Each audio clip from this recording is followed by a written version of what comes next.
racing in the 27th Bob Morehouse Stakes. Great beginning for El Galito. Likewise, 34 below. Relentless Legacy has some work to do, but now is churning. And outside of that is Streaking Quartz. Relentless Legacy goes back to back in the Bob Morehouse.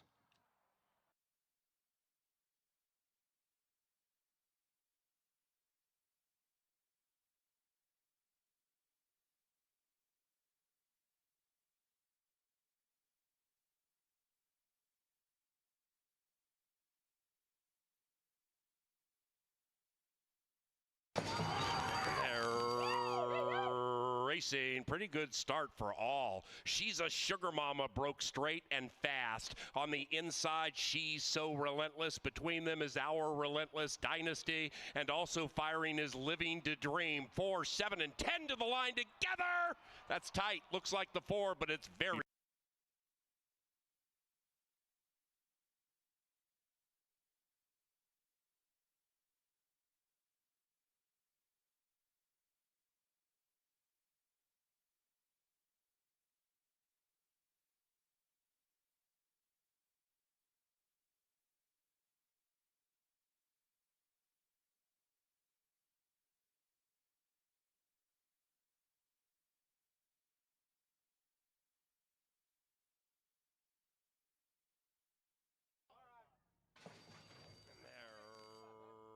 racing, and they've broken a line. Dancing Boots struts out of the starting gate at 6-5 and leads it with a lap to go. Dancing Boots takes over with Eddie G and opens up by 2. Adrian's Balboa in her turf debut is second, about a length and a half, maybe 2 from the lead. And to the inside of Frosted Peach, the pace very fair around the first turn. After that, May Surprise to the outside of Add to Cart. They're about 3.5, 4 from the front. And Lone Arrow is all alone in last and 7 lengths from the lead. Up the barn side they go, race 3, CBY. And Dancing Boots settles into a nice stride, leading it by a half. In second, Frosted Peach by a length and a half. Then we come to Add to Cart to the inside of Adrian's Balboa in the clear as Frosted Peach puts the head in front at 11-1 into the far turn. May Surprise, 5 lengths from the lead. That's the gray. Also 5 clear from Lone Arrow. Frosted Peach, Dancing Boots. Dancing Boots, Frosted Peach. Add to Cart is going to add to that brigade. Add to Cart on the 3 wide side with a very, very impressive move. Dancing Boots kicks away. Add to Cart applying pressure. After that, May Surprise from the back of the pack. Dancing Boots turns back. Add to Cart. Dancing Boots refusing to do the moonwalk, and the People's Choice prevails.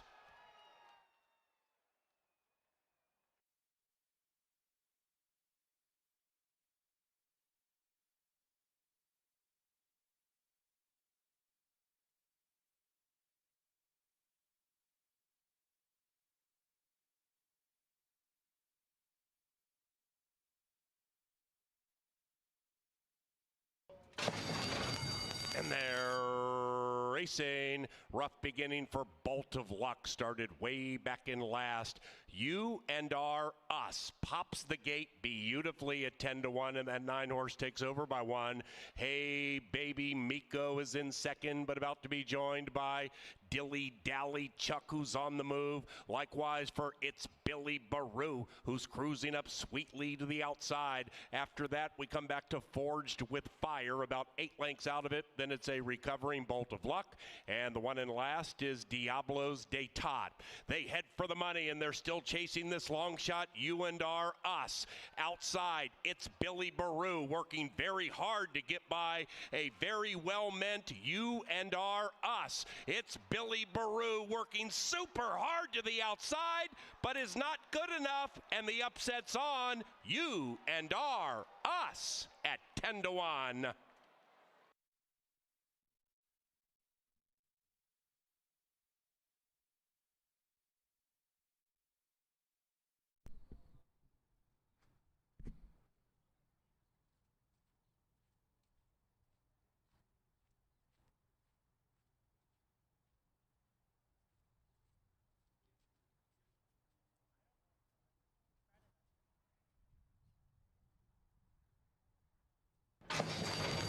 And they're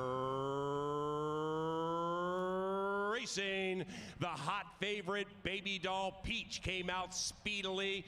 Baby Doll Peach in peachy fashion right to the lead.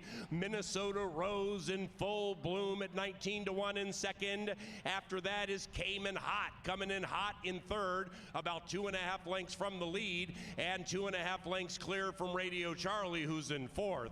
After that, it's 2.5, 3 lengths back to Midnight Joy. To the inside of Maria Rosa de la Cerda, and the white horse in last is Heavenly Tactic. Heavenly Tactic would have to win 2 in a row from 9 lengths out of it. Up the barn side they travel, race 5, Canterbury Park. Baby Doll Peach at 1-5 in hand and in command. Minnesota Rose still under a tight hold at 19-1, cuts the margin to about a half. Cayman Hot is sequestered, pinned to the inside by Radio Charlie. After that, Midnight Joy looking for some joy from 5 lengths out of it. Maria Rosa de la Cerda's making a sweeping move. The one's on the move at 6-1, coming in fast. Heavenly Tactic is 8 lengths from the lead, and they hit the top of the stretch, and they're charging down the Canterbury turf course. Baby Doll Peach, the heavy favorite, roused for run and responds beautifully. Baby Doll Peach is a big girl now. Baby Doll Peach opens up by 3. Maria Rosa de la Cerda next, but this one is all about Baby Doll Peach. Heavenly Tactic flew on to force a photo for second.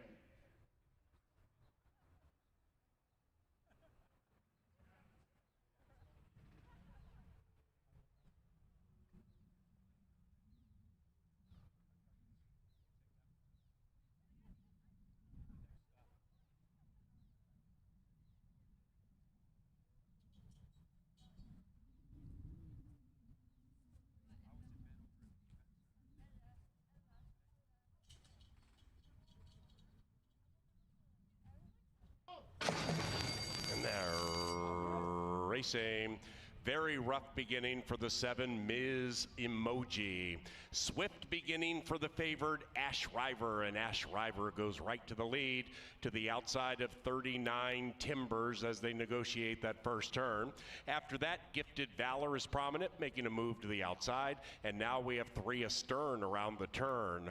39 Timbers is back in fourth, about 2 lengths from the lead, overtaken by the leading pack, which now is beginning to separate itself, and about 8-9 clear from a recovering Ms. Emoji, and Jet Set Rebel is second last, make that last. Jet Set Rebel is last at about 15 from the front. Into the far turn they travel, still chasing Ash River. Between them, Little Anthony trying to come up big. Gifted Valor trying to provide the rider with a triple, and Gifted Valor is on the move to the outside. Said Trio is a mile clear from Jet Set Rebel, who's beginning to run on fast. Round about the quarter pole, Ash River at 4-5, still keeping the head in front. Gifted Valor applying all the pressure to the outside, and 4 and 8 lock up in battle. Jet Set Rebel continues to close very fast on the inside. Jet Set Rebel taking off from third to second, right to the winner's circle. Jet Set Rebel, outhouse to penthouse at 6-1.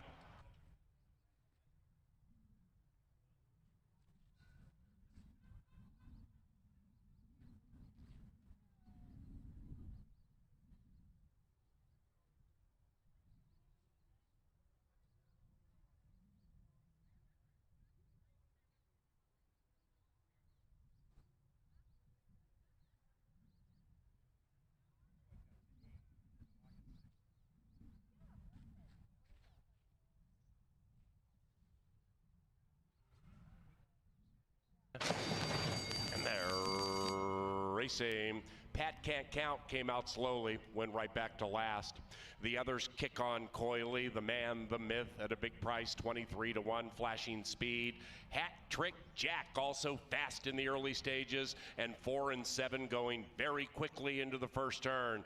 Golden Pursuit in third, 3 lengths from the lead, and 1.5 clear from My Rembrandt, who's about 5 lengths behind Hat Trick Jack. After that, Midnight Approval looking to win 2 in a row, 7 out of it, to the inside of the bookending Able Seaman, who's in the clear. Outlaw Run being very hard to restrain under a tight hold, 8 lengths out of it, second last advancing, and then we come to Pat Can't Count. The 8 to 5 second choice is just 6 lengths from the front.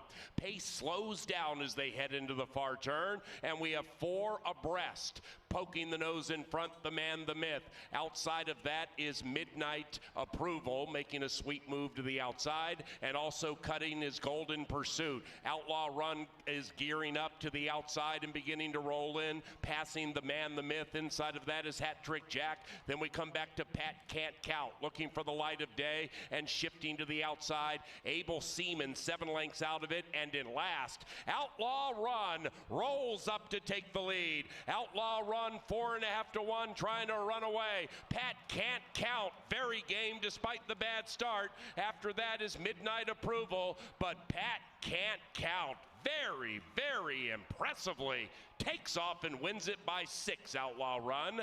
Golden Pursuit ran third.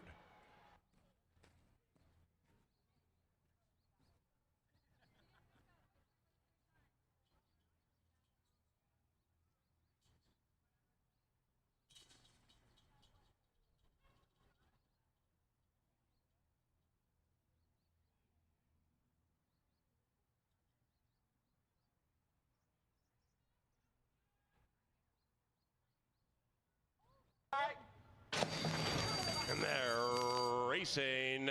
Bad beginning for Rockin' Sock Connection. Started in last, about 8 out of it. Great beginning for Phantom Express, who outruns them all in the early stages. Phantom Express and Constantino Roman by 3.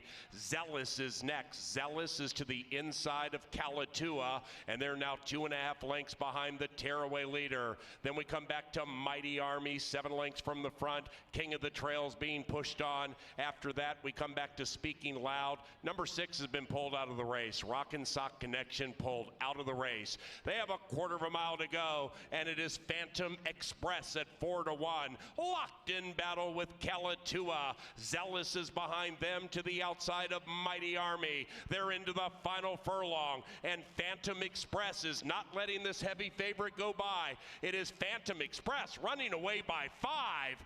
Phantom Express on the highway home. Phantom Express with a very impressive performance. Mighty Army ran second. Calatua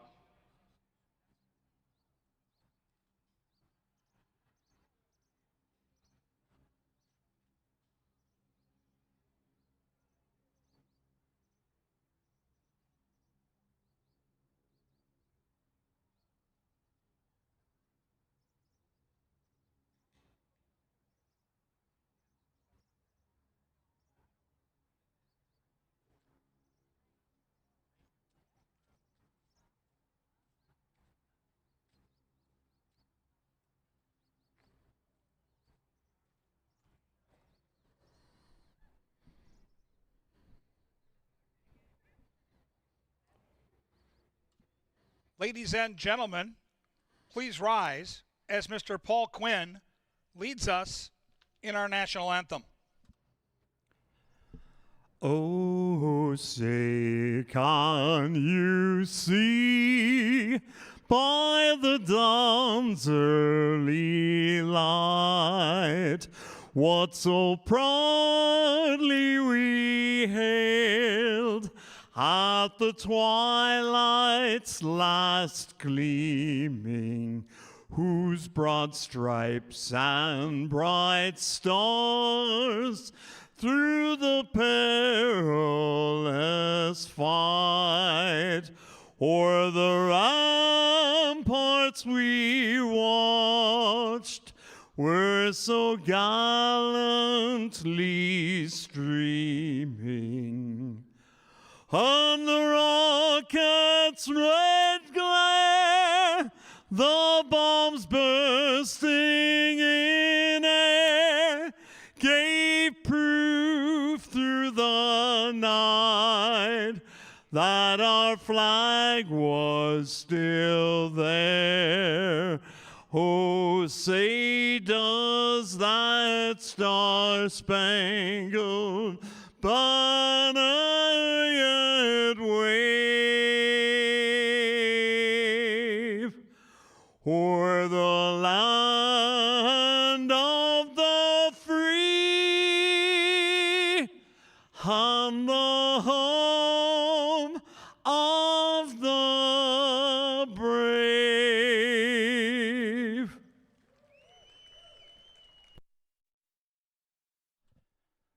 Good afternoon, ladies and gentlemen, and welcome to beautiful Canterbury Park as we kick off Hall of Fame weekend under mostly cloudy skies. The main track is fast, and the turf course is listed at firm. If you'll get your pens handy, we'll go over the changes on tonight's 8-race card.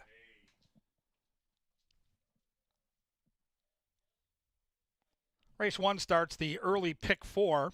No changes in race 1 or 2. 1 and 2 free and clear.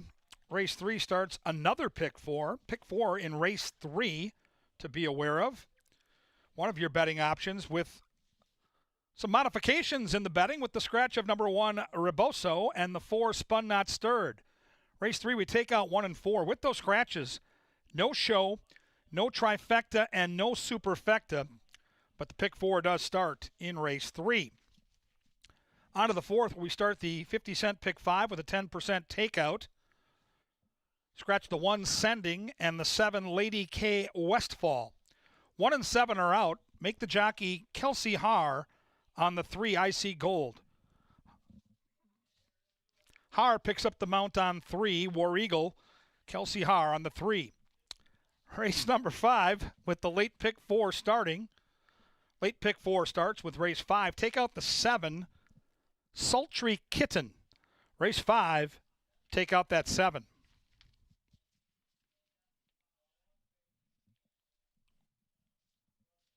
Race 6, take out the 6 Golden Winter Apple and the 8 Manuka Sonus. 6 and 8 scratched in race 6.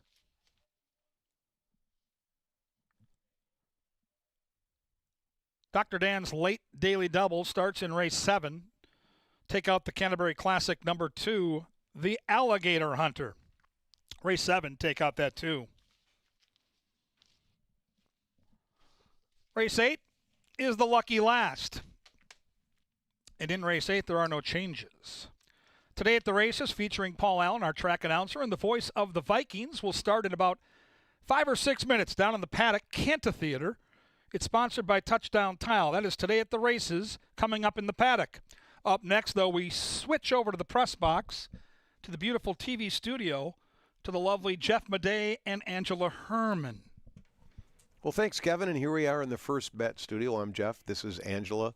It's Saturday night at Canterbury Park. It's Scratch Off Saturday. It's also Taste of Canterbury, Ange. Taste of Canterbury, barbecue, bourbon, bluegrass that's taking place out in the Wild Horse. If people want to get involved, just go out to the Wild Horse. It's a little bit of a ticket upgrade, but you can eat and you can drink Maker's Mark, and there's really nothing better than that. I suppose not, especially on a nice hot night. You can change around your usual experience around here. Sometimes if you join us maybe on $2 night, trying to save a few bucks for the betting budget, but you can spend a little more and get a whole bunch out of it with the Taste of Canterbury. Again, that is going on out at the Wild Horse, and if you do like bourbon, you're going to find some perfect compliments with that to upgrade your experience tonight at the races. It's also Hall of Fame week, Jeffrey. Hall of Fame week. Yeah, that's all tied into the whole weekend, really, with last night. Tell me how it was. Well, we inducted 3 new members into the Hall of Fame. Dickie Bob, the all-time leading money-winning quarter horse, who won like 32 races, I believe, and $560,000 in purse money. That's a lot of money for a quarter horse. He ran until he was 10. He won his first race, his first career victory here when he was 2, and he won his last career victory when he was 10, right here at Canterbury Park. Jason Olmstead was the trainer, brought him back on a kind of a retirement victory tour, and he provided a win here last year. So that was fun. When he went into the Hall of Fame, Camille McCardle, longtime regulator. She was actually the first state veterinarian back in 1985. They brought her in to kind of set the standard, to set the rules for what would take place, for example, in the test barn and just horse safety protocols.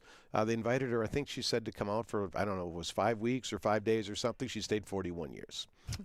So that's pretty cool. And a lot of the policies that they have in place nationally were because of what she did here, like pre-race exams. Seems like a no-brainer, right? Pre-race exam on race day for horses. That didn't take place anywhere else until she started it here at Canterbury. So things like that, safety measures for the horses and the humans, she was responsible for a lot of them and is now in our Hall of Fame, as is Peter Mattson, one of your favorite owners. The guy wins a ton of races with a lot of minbreds. Well, yeah. I mean, he brings some bloodstock in from outside of the state, too. And we had noticed that trend starting about a decade ago, where it wasn't just some of the local studs. You get a lot of that good blood from all around the country and mix it into the local scene, and you get some very fast horses, but a variety of horses, too. We've seen some of his mares throw very different sorts of foals, and always he has been a supporter of racing here and keeps his horses going between Florida and Minnesota. And it just wouldn't be as fun, some of those finishes, especially. We won't get to see him tonight, but the Alligator Hunter and a lot of really fast horses that have put on some good stretch finishes. And it's been our pleasure to see all of Pete Mattson's horses races up here and to put him into the Hall of Fame. Very deserving. Had a chance to visit with a lot of different people last night. One of them was our good friend, and actually she watches this show, and she's watching right now. And I want you to say hello to Mary Green, because she's watching us, and she's probably our biggest fan, Ange. Oh, hi, Mary. It's been a little while. I haven't seen you, but good to see you, and thank you for watching. And that also brings a Rhyme Away into the situation, because Rhyme Away was a sale topper at the Minnesota State, or in the Minnesota Sale. Yeah, last year was the sale topper. 2-year-old this year won brilliantly, going 4.5 furlongs at Canterbury Park. Once you win a race here, got to find another place to go. The Iowa Stallion Auction Futurity in Prairie Meadows is tonight. It's at about 8:25, I think. And 7-horse field scratched down to 3. I think Rhyme Away, trained by Troy Bethke, owned by Hall of Famer Karen Offerman, has a huge, huge chance to win. Well, how could she not? She's shown such precocity and professionalism, too. I mean, she does everything right, going to the front end, switching her leads, not bearing out, not drifting or anything like that. She's been a real pro, so it'll be interesting to see what she does when she's matched with even tougher company. On the West Coast, a horse named Madhouse is running at Del Mar in the Grade 1 Bing Crosby. Tell us more. Well, of course, the Bing Crosby is one of the premier events, especially for sprinters. It's a win and you're in for the Breeders' Cup Sprint, and it's a very deep field that lines up year after year for the Bing Crosby. You see a lot of locals, and you do see some horses ship in, because that is a big deal to get into the Breeders' Cup Sprint and just to win the Bing Crosby itself. Some of the names that have won it in the past are some of the fastest horses that we've ever seen in the States, and Madhouse is one of those early. He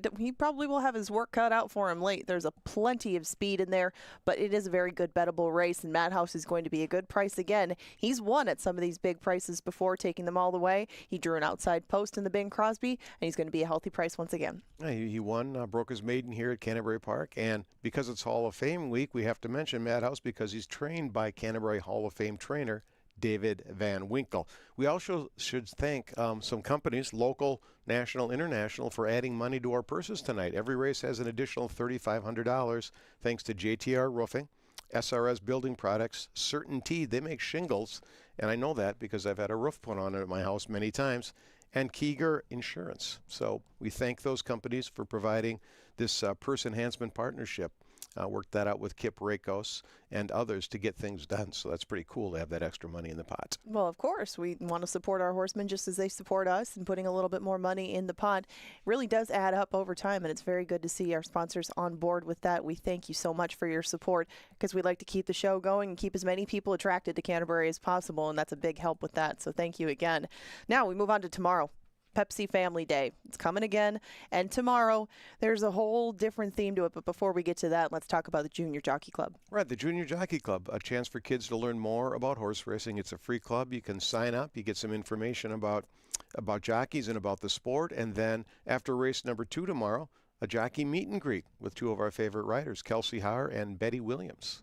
Well, and if you want to meet these gals, and of course you're going to want to, you're going to want to take your pictures with them, go up and meet them right by the winner's circle, because you don't get the opportunity very much to meet the athletes that are directly involved in the sport. The line will get long for these two. Each time that they were individually up there signing autographs, they both got very long and lasted a while. So if you do want to see these two, make sure you maybe get down there before race 2 and make sure that you're close by so that you get your opportunity to meet both Kelsey Haar and Betty Jo Williams. And it's Stakes Day tomorrow. Now, we should mention that tonight is the Ralph Strangis Allowance balance, Ralph Strangis, a Hall of Famer too, and that's a big race, and I know that you and Kevin and Paul will be talking about that later, but tomorrow, stakes racing action. Yes, of course. We have the Genter and we have the Myers. You can see behind us, they're going to be races 3 and 6 on the card, and we're going to feature some of the faster Minnesotans. We just talked about Madhouse, one of the fastest in the country. Some of the fastest in Minnesota are going to strut their stuff in the Vic Myers and the Francis Genter. And, of course, this being not necessarily a prep, but a traditional sort of step in going in the Oaks and the Derby down the road, and we'll see what they have to offer for us tomorrow. Another contentious group, and it's been interesting with some of the drier weather that we've had, how things might change because they've had to deal with some rain and some heat and everything in the early part of the meet. Not so much the case this weekend, and do keep in mind it's going to get warm, and factor that in because we might get just a few storms, but things are going to dry out quickly with all this heat. I'm no weatherman, but I trust you. Now, how about the trainers? No, how about him on the Loeffler leaderboard? Take a look, leaderboard. There's 2 between Mac Robertson and Jose Silva, and really they've never been more than that apart since about, I don't know, a couple weeks into our season. They've just been kind of trading jabs up top, but the names that have been underneath are plentiful. We've seen a lot of barns represented in the winner's circle throughout, and Jeff also had pulled a stat with the owners that have made their way into the winner's circle. Really, the wins being spread around among barns, and you can see that even at the bottom, the leaderboard doesn't have enough room for all the winners at the meet, and it really isn't that big a distance from top to bottom because so many barns are making their presence felt. Yeah, that's pretty cool. Now, in the jockey chase here, Manny Americano pretty much took the lead at the beginning. He's going to be tough to catch. He just continues to, even when they get a little bit closer, within like 5 or 6, then he finds another burst and goes away. Now he's ahead by 9, and he just has so many mounts, too. I mean, you just see he's riding hard every day and riding a lot of races. That's just how you get to that percentage, but it is his first meet here, and there are opportunities. Obviously, other riders are winning plenty of races, and sometimes doing so at prices.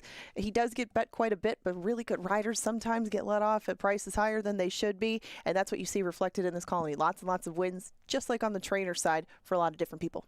And you'll see some of these jockeys and trainers tonight ringing the bell out in the winner's circle. And that the money from that, what happens is you win a race, or you can ring it wherever you want, really. Like, and you could walk down there and ring that bell and put $100 in the pot. But when trainers and owners and jockeys win, some of them will ring the bell.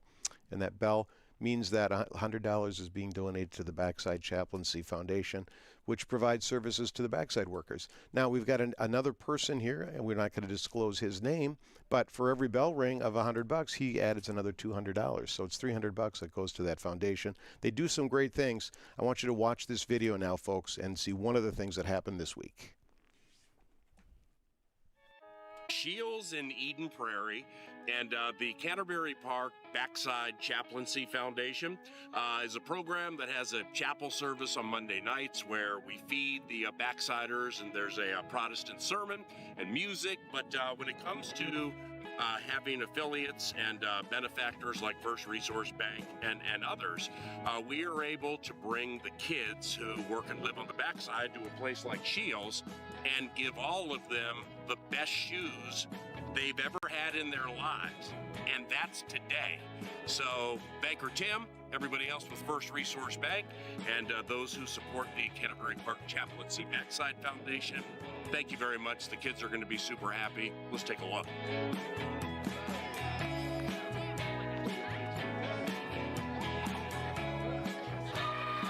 We are totally pumped here at First Resource Bank to help sponsor buying shoes for kids from the backside. I'm a part of a ministry that really reaches out to people that work on the backside of Canterbury Park, that clean the horse area and trains the horses.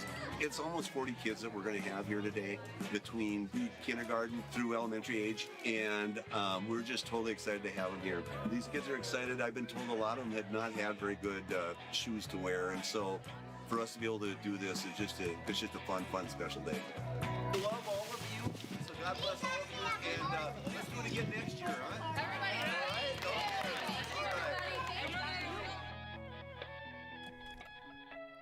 That's just one of the many cool things that happens on the backside that people don't really know about.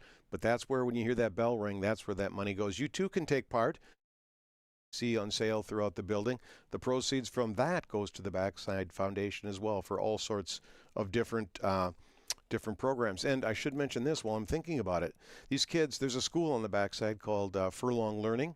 They have an art program next Saturday night, art sale. It's an art show, but an art sale where they're going to sell their prints and their paintings and things. And it's cool. We did it a couple years ago and they sold out. So really neat to buy some of these kids' artwork. So that's something to keep in mind when you're here next Saturday.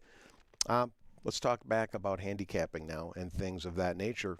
If you're going to do it, I mean, you're not just guessing and throwing darts. You're looking at past performances. We offer free past performances at Bristnet.com every race day. You can download those, do your handicapping, make your selections, make money with your mind, as Mr. Allen would say. Yeah, and you're going to need to get those free PPs if you want to play the $40 feeders tonight on ExpressBet. And that is your opportunity to take $40 and hopefully parlay it all the way to a trip to Vegas. One of our buddies, Trevor Jewell, won on Thursday night. Looked like things, I think he beat your friend Garrett. I think it looked like it was hopeless for him. He was down $24. He bet a long shot that ran second, paid $27 to place.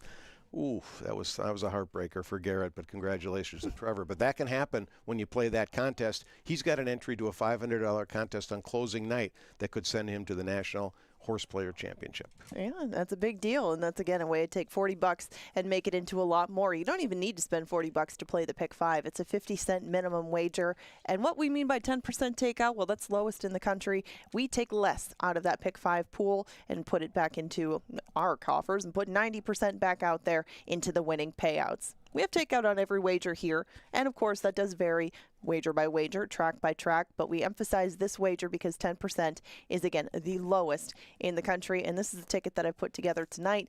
No singles along the way. I know there's some possibility for that, but I did see some prices and maybe some favorites that would not fill the bill as a single for me. So we go 2 by 2 by 4 by 2 by 3, so multiply that out with me. 4 times 4 is 16, times 2 is 32, times 3 is 96, but those combinations are 50 cents a piece, so ticket costs you $48, and as long as one of those horses comes home victorious in those 5 legs, that's a winner, and they can sometimes pay a whole bunch. Taking a picture of that. Okay, there you go. Now you have no excuse not to play it. If you want to build your tickets, remember you have until race number 4 tonight. You can build them anytime prior to that. Add, subtract, throw this ticket out altogether, whatever you want to do. You got to pick 5 winners in a row, and you got a little while to do it, but not too long, so get capping. All right, now how about a bet of the day? You always provide people some other type of wager. Looks like it's going to be a daily double. Yes. And 1, 2, 4, 6 with 3, 4, 7 is the double today. And yeah, you got 4 by 3. And that's in race number 5. 1, 2, 4, 6 with 3, 4, 7. And that's the play that I have there. But yeah, that's races 5 and 6. That's in amongst the pick 5 sequence, and that's my play for today. Okay. Well, I like that double, and it could cash, and you could cash for size because the doubles are often an overlooked pool that I think people should take advantage of. So make your plays today. It's going to be a great night of racing. I mean, we really have a good card tonight, including that Ralph Strangis with Frosty View. I'm back on the Frosty View bandwagon. I bet you are, and I think Kevin probably will be too. So let's see what can happen in there. But he was the horse of the meet last year. So Frosty View in the Ralph Strangis later on tonight. But right now we're going to want to go down to the paddock, right next to the paddock, to the hot tub for the pre-race show with Kevin Gorg and Paul Allen. It's called Today at the Races, and it's coming up next.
What we are witnessing in what can be called the Cantor Theater right now before Today at the Races, provided by Touchdown Tile. A lot of sweat. It's a once in a lifetime. It is. I mean, we've done this show for a long time. I've called races here since they reopened. You've worked here nearly since '95.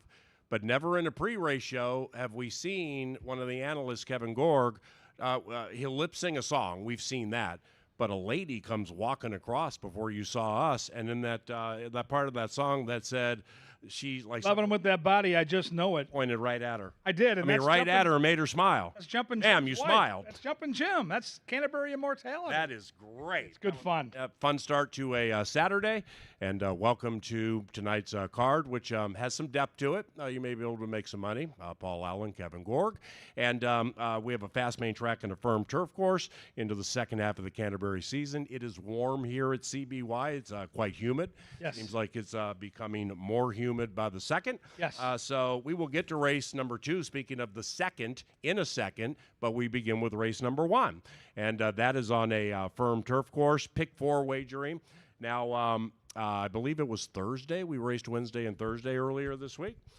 And now we got people giving Kevin Gorg money. I mean, he's pointing at ladies during this is horrible. salacious No, parts look of at songs. This. Don't pick Frosty View. That's what I'm doing with this. Oh, come on. Yeah, that's where that dollar's going. This, with respect, okay, first and foremost, jinxes don't exist.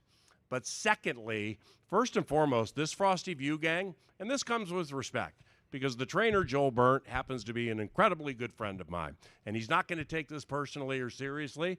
This Frosty View group, we can't get in unison with you, can we? We don't. I picked Sushi Man over your horse last time. Kevin picked somebody else. We hear from the Frosty View group, which is rare, like, hey, you guys didn't take my horse. How come you didn't take my horse? And then now we both take the horse, and we're told not to. And you were even paid off. And good afternoon. Good afternoon. It's just there's a cow dollar with this bill group. sitting inside that crumpled up paper because I'm not taking Wait, any mouse is bribes. sprinting down. I'm not taking money. 10 superfectas. I'm going to pick the golfers I want at the 3M. I'm going to pick the horses I want at Canterbury. man. I'm as hot as the weather right now. Don't at me. All right. So this Frosty View group, man, got me a little wound up here in the too. humidity. All right. I'm very hurt. Y'all ready to have a good time tonight, make a little money with these team selections? Let's go. We're ready to give them to you. Yeah. And here they are. Race number 1, no scratches, no rider changes. Number 2, Matt's Luck is looking to win 2 consecutive races, and with the leading rider astride, quite possibly. Don't be shy, bud. You came to pick up that dollar, then you saw it caught my eye, and you're like, no, I'm not. Let's just go ahead and do it. Matt's Luck looks to win 2 in a row with the leading rider, and I pick a 2-4-3. This is a Steam Team special.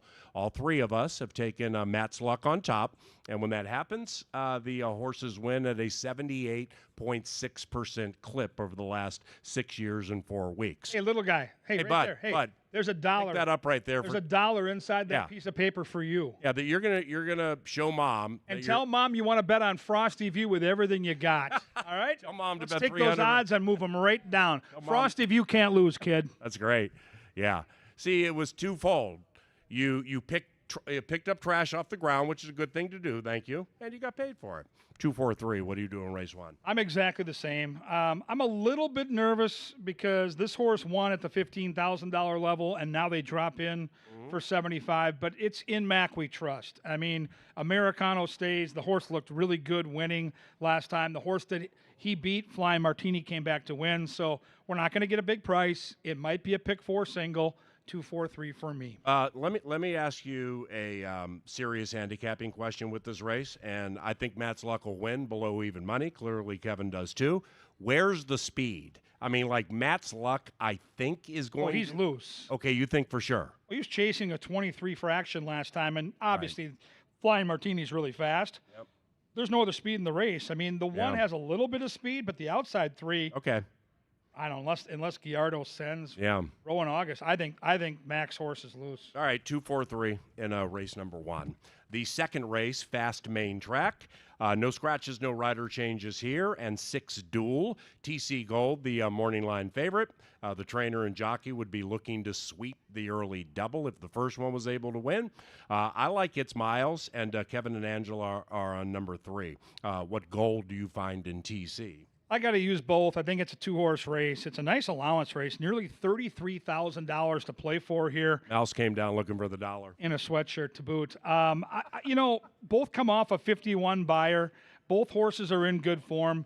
Two great trainers. I just think it's going to be a humdinger. I'm going to lean towards TC Gold because he's got more tactical speed. Oh, wow. I go 3-2-4, and again, I think if you start with Mac in the first, single that one, key in on these two, and then we can start to spread as we go along. Yeah, it's 2-3-5 for me, and with It's Miles, this is a third off the layoff thing for me.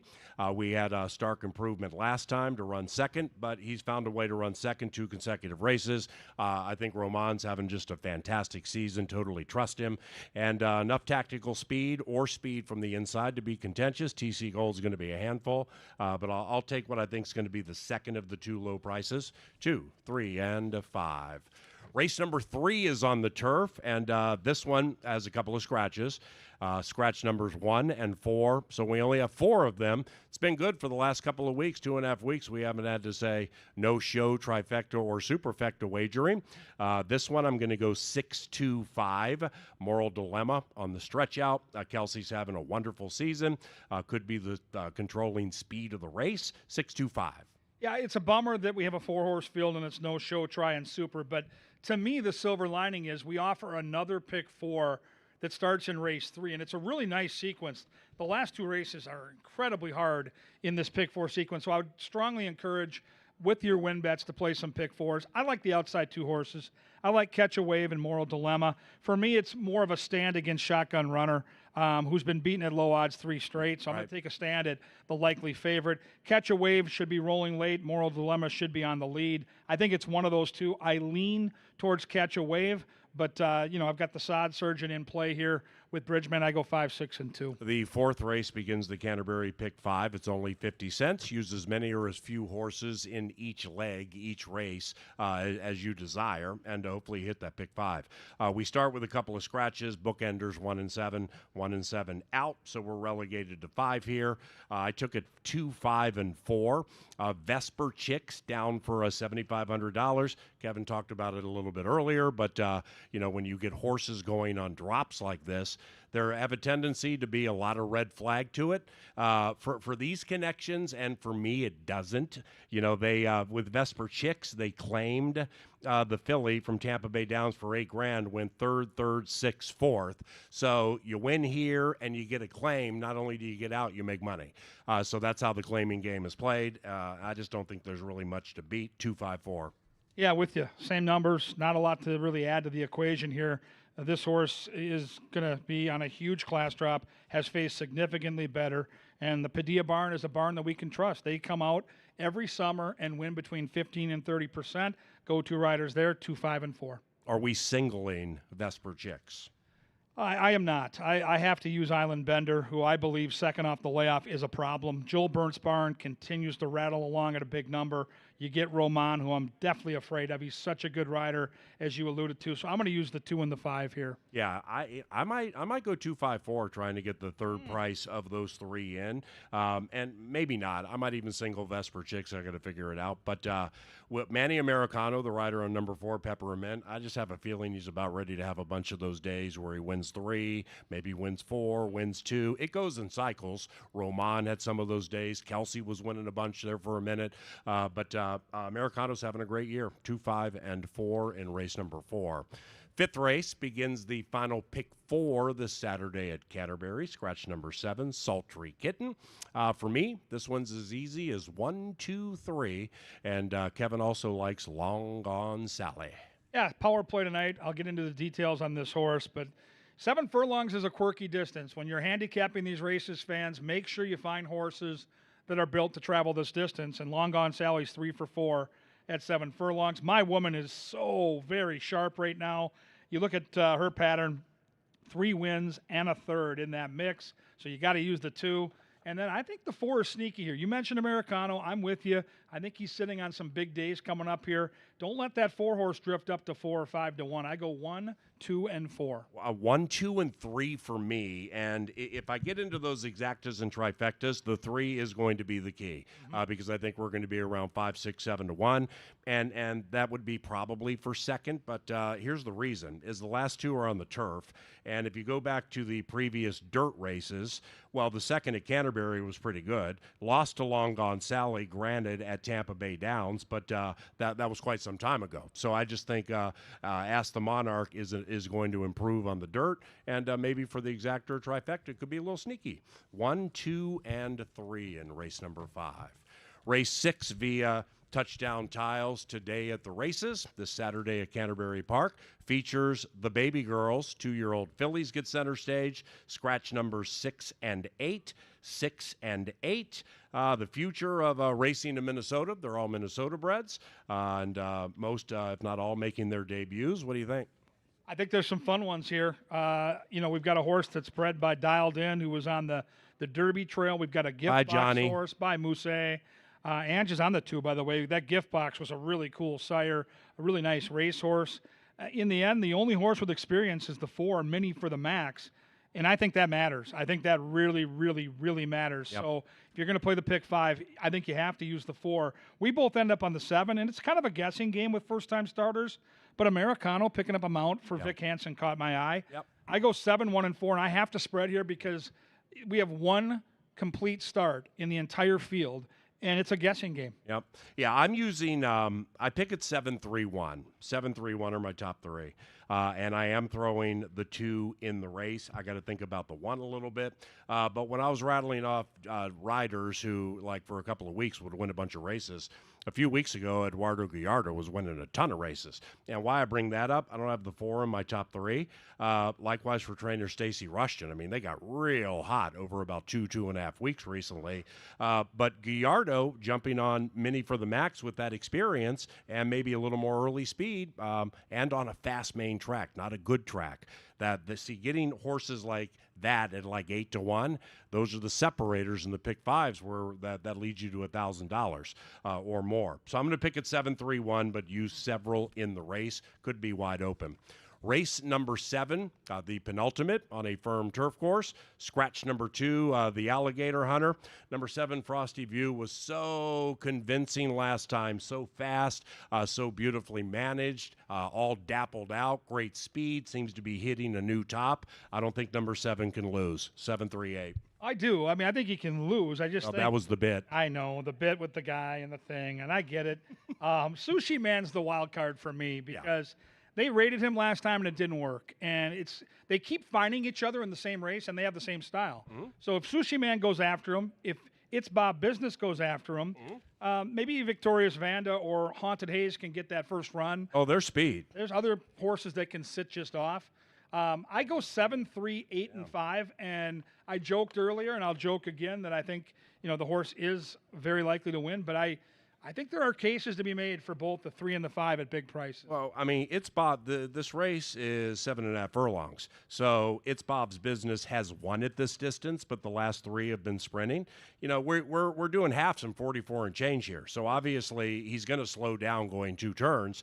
But if Frosty View doesn't even have the lead into the far turn, I'm not going to be super surprised. It's Bob's Business on the stretch out is super fast. He is. I ended up taking Frosty View because it's a class thing for me. I just think he can sit off whatever, come get him and win. I just wonder what Sushi Man's going to do. I bet Sushi Man last time and picked him in the Brooks Fields, and I mean, maybe he just, Tonka Warrior came back to win. Maybe he just wasn't good enough to beat any of them. But it just didn't work nearly the way I thought it would. Third off the layoff for him, what do you expect? I expect him to be back out closer to the front. I just think rating, especially from an outside post, is going to force you into a wide trip. Just go, get in position, see what Frosty View's doing. But his best game is to go. And I think they tried to change that last time. And on Heart alone, he got into second in mid-stretch. Yeah. But it's just not his preferred style. 7-3-8 for my top 3. Haunted Haze has gotten good. Oh. And, this Shankopotamus, I don't like the horse to win, but with Frosty View, it's Bob's business. Sushi Man maybe another speed in this race. I mean, if they get foolish out there on that lead and go too fast, three or Shanky will four of be them, coming. Shankopotamus or somebody's going to come from the clouds and do something. So very, very compelling race, the Ralph Strangis allowance. 738. Race number 8, close it up. Fast main track, 167. Hoping Make It Happen can make it happen. What about you? I go 3-2-1. I've got a blast off. Mouse loves the blast off. And I've got the 3 here at near 5-1 for our good buddy Bruce Reekin. Third off the bench. I liked the effort last time, doing all the dirty work after getting bumped out of the starting gate. Americano decides to hop on for a small outfit, so I go 3-2-1. Thank you very much for coming to Canterbury. We race again tomorrow at 1 o'clock. Go to CanterburyPark.com to get an update on everything we do on and off the racetrack. And for our TV department and Kevin Gorg, I'm Paul Allen. Have a lot of fun.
Saturday's first call to the post, and our bugler, Lynn Dykert.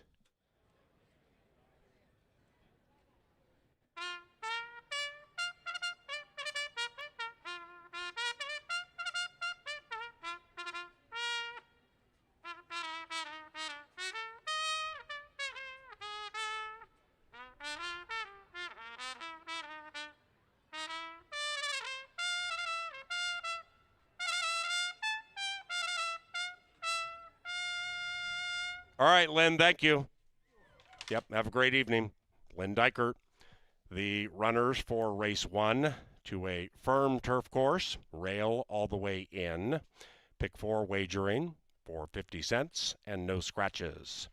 Racing at Canterbury Park is provided in part by Comcast Xfinity, Anheuser-Busch, Minnesota Lottery, Maker's Mark, Loeffler, Quick Trip, John Deere, Appalatos, Tri-State Bobcat, and Minnesota Soybean Research and Promotion. 5 minutes. Have fun.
2 minutes to race time.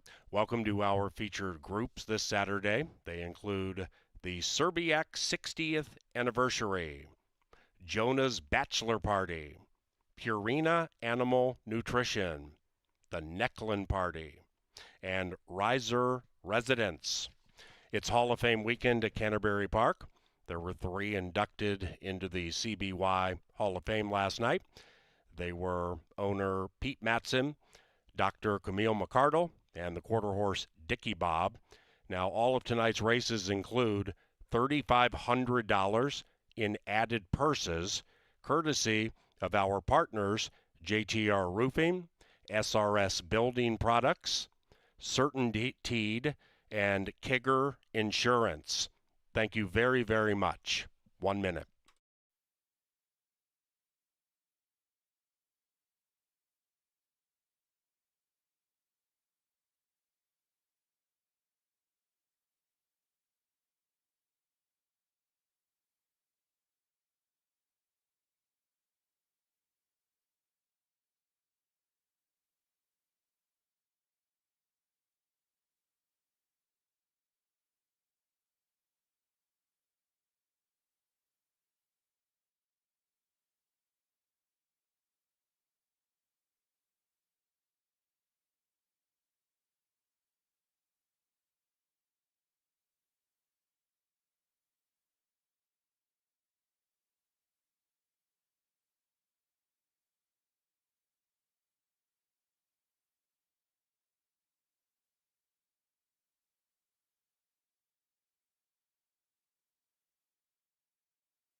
They've reached the starting gate. It is now turf time and post time for the first at Canterbury Park. Matt's Luck favored.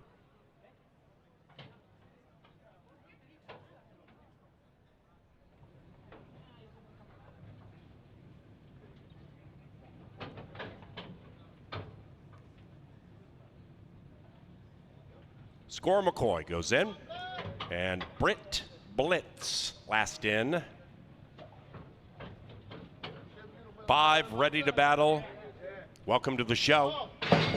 And they're racing all off smoothly, including the favored Matt's Luck 1-5 as the gates pop. Rowan August joins us. Matt's Luck now 1-9, and it's Rowan August at 13-1 who leads it with 1 lap to go. 3-2-5-1-4, and they're covered by about 12 lengths, and Rowan August speeds up, opens up 2 on Matt's Luck. Now Matt's Luck angles to the outside of said 3 as the pace slows down again, and Matt's Luck is within a half. Outside of that, Britt Blitz inside. We have K Bronco, and Score McCoy still is in last, but much more in touch with the field compared to last time. Still about 10 lengths out of it up the barn side. Rowan August trying to start Saturday with an upset. Matt's Luck appears to be poised to pounce to the outside with a half mile to go. 2 behind them, Britt Blitz, another 3 to K Bronco, and to Score McCoy, still about 10, 11 lengths out of it. Matt's Luck seemingly biding the time outside of Rowan August. They're nearly on level terms. Outside of that, Britt Blitz makes a 3-wide move, being shoved on, but is not making much impact on the top 2 at this stage. Then it's K Bronco, Score McCoy running on from 9 out of it. Matt's Luck looking to dispose of Rowan August as they head for home. Britt Blitz still in the thick of it. Score McCoy running on from behind. Rowan August will not go away. Rowan August and Matt's Luck locked in battle with 1:10 to go. Rowan August and Matt's Luck. The upset's on, and Rowan August steals the show.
Result of the photo shows the first pick 4 begins with a 13-1 winner.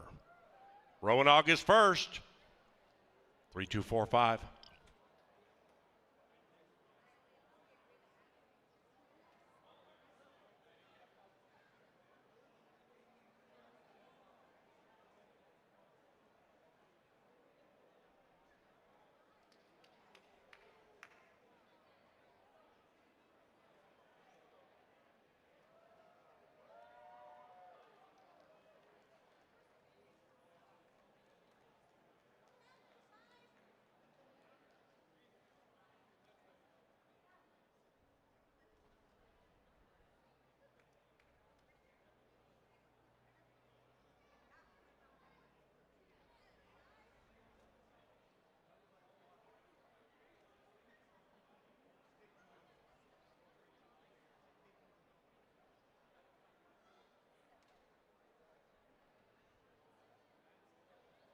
Race number 1, official. First Superfecta, $10.40. Exacta, $23.10. The trainer swept it. Trifecta, $31.80. Race number 2 is going to be delayed about 4 or 5 minutes due to some reparations. And the post time, once again, somewhere between 5 and 10 minutes past 5:40. There are no scratches or rider changes, and we have a fast main track. Race 2, provided by Apple Autos, Comcast Xfinity, and Furniture Mart.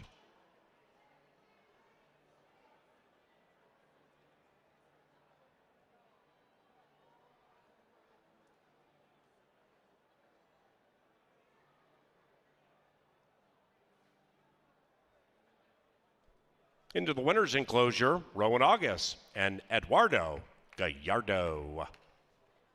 This upsetter is owned by Late Kick Stables.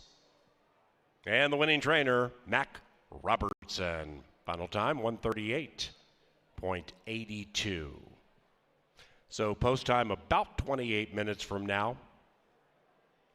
They'll take off about 5:45, 5:48.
Racing all off smoothly, including the favored Matt's Luck 1-5 as the gates pop. Rowan August joins Matt's Luck now 1-9, and it's Rowan August at 13-1 who leads it with 1 lap to go.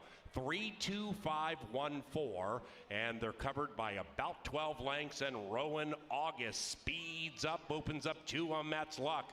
Now Matt's Luck angles to the outside of set 3 as the pace slows down again, and Matt's Luck is within a half. Outside of that, Britt Blitz inside. We have K Bronco, and Score McCoy still is in last, but much more in touch with the field compared to last time. Still about 10 lengths out of it up the barn side. Rowan August trying to start Saturday with an upset.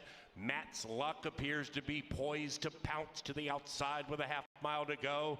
2 behind them, Britt Blitz, another 3 to K Bronco, and to Score McCoy, still about 10, 11 lengths out of it. Matt's Luck seemingly biding the time outside of Rowan August. They're nearly on level terms. Outside of that, Britt Blitz makes a 3-wide move, being shoved on, but is not making much impact on the top 2 at this stage. Then it's K Bronco, Score McCoy running on from 9 out of it. Matt's Luck looking to dispose of Rowan August as they head for home. Britt Blitz still in the thick of it. Score McCoy running on from behind. Rowan August will not go away. Rowan August and Matt's Luck locked in battle with 1:10 to go. Rowan August and Matt's Luck. The upset's on, and Rowan August steals the show.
Robertson, one of the greatest trainers in the history of our track, had 2 horses in that first race. He had the favorite at 1 to 9, but he also had Rowan August, the 3, who had a 3-1 morning line set by a pro, goes off at 13-1, and the pick 4 starts with a huge upset. If you're alive in the pick 4, look out now. It could get real juicy. Want to say a special happy birthday to Jackson Bulow. Jackson Bulow and his group out here. They went to CanterburyPark.com, put their group on the track, so happy birthday to Jackson. Hope you're having a great time here at Canterbury. You can do the same thing by going to CanterburyPark.com. It's very easy to follow along. Great spots to watch, great deals along the way, and hopefully if you bring your party out here, you're making some money. We'll handicap race 2. These are state-bred allowance horses running for nearly $33,000. I thought a very evenly matched group on paper, even though it's a compact field. If you look at the Beyer speed figures, which a lot of handicappers will, I thought top to bottom pretty evenly matched. Number 1 is Rhino de Grace. Now, this horse has been routing, going a longer distance, going to be on the cutback here. If the pace would get real hot up front, this is a horse that should be rolling in from the back of the pack. It is Brucey Rican. It is a horse that's 1 for 18 lifetime, but 9 for 18 in the trifecta. So there's a horse that maybe I don't like to win, but maybe at the bottom end of your try-in super, you can mix in Rhino de Grace. It's Miles beat TC Gold last time, fair and square. They come out of the same race back on July the 11th, and Rock'em Sock Connection was the winner, and they were within a length of each other at the wire. Very close finish. But It's Miles beat the 3-horse fair and square. Third time off the layoff, Joel Burnt. Constantino Roman in the saddle. He's having a great season at Canterbury. I think It's Miles is the horse to beat. I think it's going to be a nice battle for favoritism all the way through the betting, and I think it's kind of cool that they ran right next to each other last time out. But I did land on TC Gold simply because I didn't see a ton of speed in here, and I think TC Gold is a little naturally faster early, so I think jockey Manny Americano can get this horse into a good spot. Doesn't need the lead, but probably going to be up there chasing it. It is second time off the layoff. It is a trainer, Mac Robertson, looking to sweep the early daily double. Number 4 is Paul Allen, and Paul Allen is a horse that comes out of that same race on July the 11th. Didn't show much that day, but remember, the horse hadn't raced since last fall, probably needed the start. And the other thing that's important to note is the horse took money. Paul Allen went off at 9-2. They were betting this horse all the way through last time, and if the horse just needed the race, second time off that type of layoff. By the way, the other Mac Robertson horse, we just saw the other Mac Robertson horse in race 1 pay boxcars. You get Eddie G, ironically, the same jockey as the long shot winner in the first for Mac Robertson. So if you're playing along and kind of looking for a trend here early in this card, maybe you make a case for Paul Allen.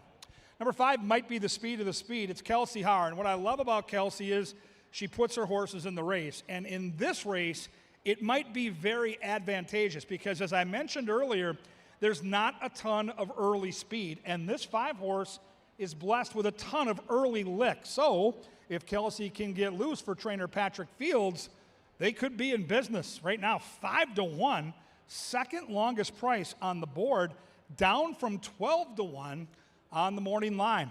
Number 6 is Way Up North. Uloa gets the call for Brucey Rican. So Brucey, one of the real good guys in the business, he has the bookenders here. This horse, likely off the pace, kind of rounding into form, sneaky good 4th last time against Similar. Let's take a look at the body language. Boy, the 4 looks outstanding down here, just bouncing through the heat. This has been a weird day. For those of you that are watching us across the country, it was kind of cloudy and cool early, but the heat is on now. It's expected to get very warm tomorrow, and right now, the height of the humidity today, it's thick air out here in the paddock. So I want to see how these horses are behaving, because today's the day you don't want your horse rambunctious, acting up, needing extra handlers to kind of settle them down, because you can't win the race in the paddock, but you can lose the race. And I will tell you, both the 3 and the 4 really looking good right now. Controlled energy, good muscle, and really not excess in terms of sweat, because it's really warm down here. 6 might be getting just a little warm, but I like how calm and relaxed this horse is, kind of ambling through the paddock. This is the kind of race where you really want to see your horse kind of take a nice, easy warm-up. It is plenty hot out here, and all these horses so far, even with a nice crowd in the paddock, are really nice and chill and relaxed, and that's what you want to see. 2 horses, It's Miles. He's kind of perking up right now. He's kind of came out a little sluggish, and boy, once he saw the people and now he sees the jockey, and now the trainer's there. It's Miles almost, it's like an athlete that gets in the locker room ready to lace up those skates or cleats and says, all right, it's game time. And that horse really kind of came alive here late in the procession. There's the 3 horse again doing good things. And I thought Paul Allen, the 4, made the best impression, best turned out for me in the paddock. And again, a horse that figures to improve second off the layoff. Fun race. And again, a little quicker cadence with the hot weather. Not as long a warm-up, so you got to kind of change your routine. We're down to 5 minutes to post right now. They're going to head down the tunnel. We're going to get Sir Leonard Diker. It's race 2. It's state breds. It's a 6 furlong allowance race. It's coming up and coming at you next.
Into the post parade for the 2nd. And the race is just a couple of minutes from now.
Hello, hello. In the winner's circle, before we get to race number 2, you might notice some not race horses on the track. That's right, we got guys in sumo suits out here. In the red is Dane, and in the blue is Pete, and they are our contestants in tonight's Pepsi Sumo Pickup. So we got a double pack on the line, and these guys got to go down and get these 3 Pepsi bottles, pick them up, and put them back in the bucket. It sounds simple, but it is not. It is a full contact race, and it is hard to pick up those bottles.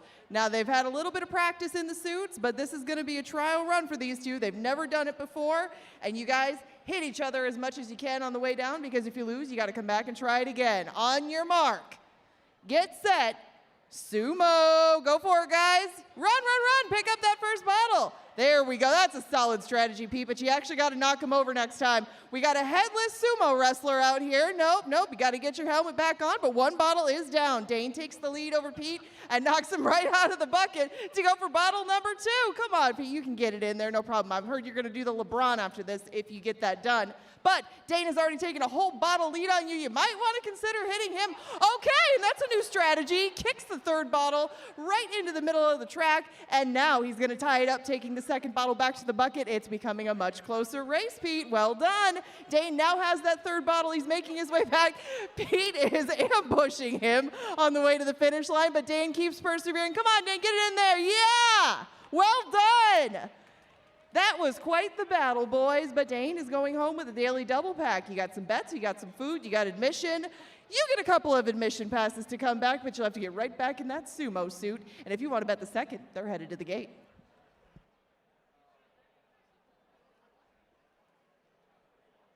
It's post time for race number 2 as they line up in railbirding fashion at Boardwalk. Snap some photos, roll some video as they head into the gate for race number 2 at Canterbury Park.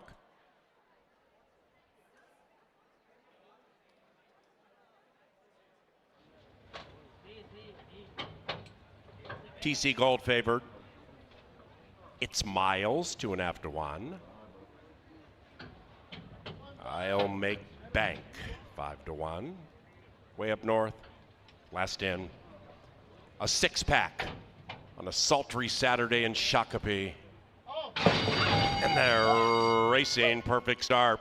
From the 5 spot, I'll make bank came out fast, and so did TC Gold. Outside of that, way up north, Rhino to Grace comes zinging through to the inside. I'll make bank takes the lead, and the one in last is It's Miles, 6 lengths behind the bank. I'll make bank with the head in front with a half mile to go. Rhino to Grace at 18 to 1 comes through to the inside, grabs the lead, pushed on, but is trying to run away.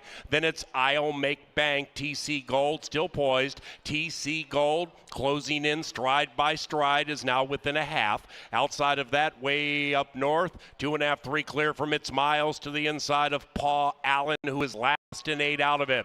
It is TC Gold showing the way, and at even money, the People's Choice grabs the lead and runs away by 2. It may be ever widening. It's Miles from the back of the pack is taking a shot at TC Gold, and then we come to way up north. TC Gold by 2.5. It's Miles giving everything he has, but his best will be second best behind TC Gold.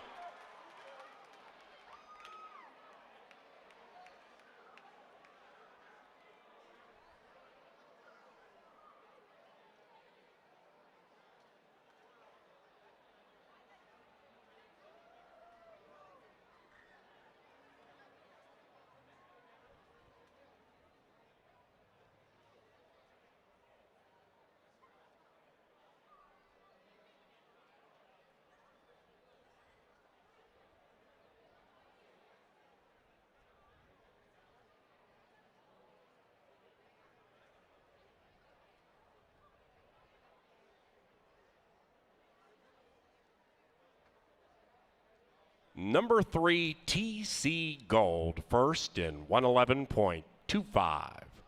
3.264 in race number 2, unofficial.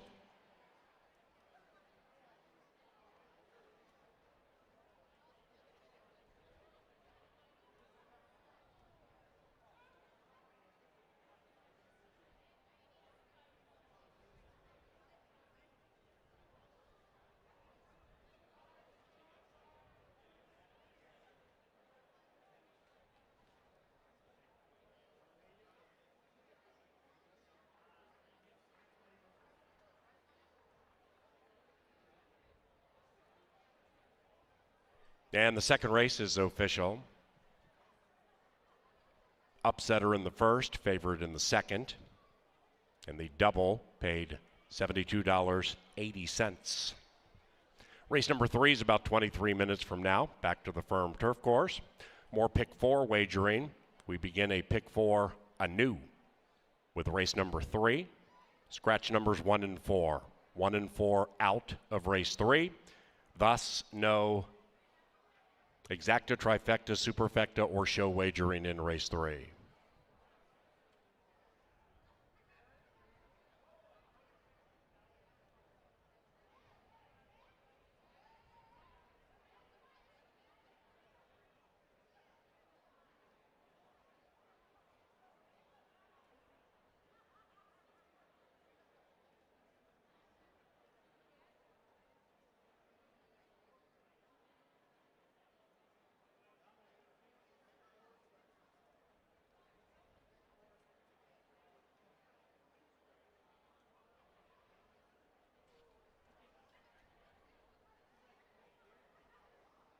Into the winner's enclosure, TC Gold and Manny Americano. The winning trainer, Mac Robertson, and the winning owners of TC Gold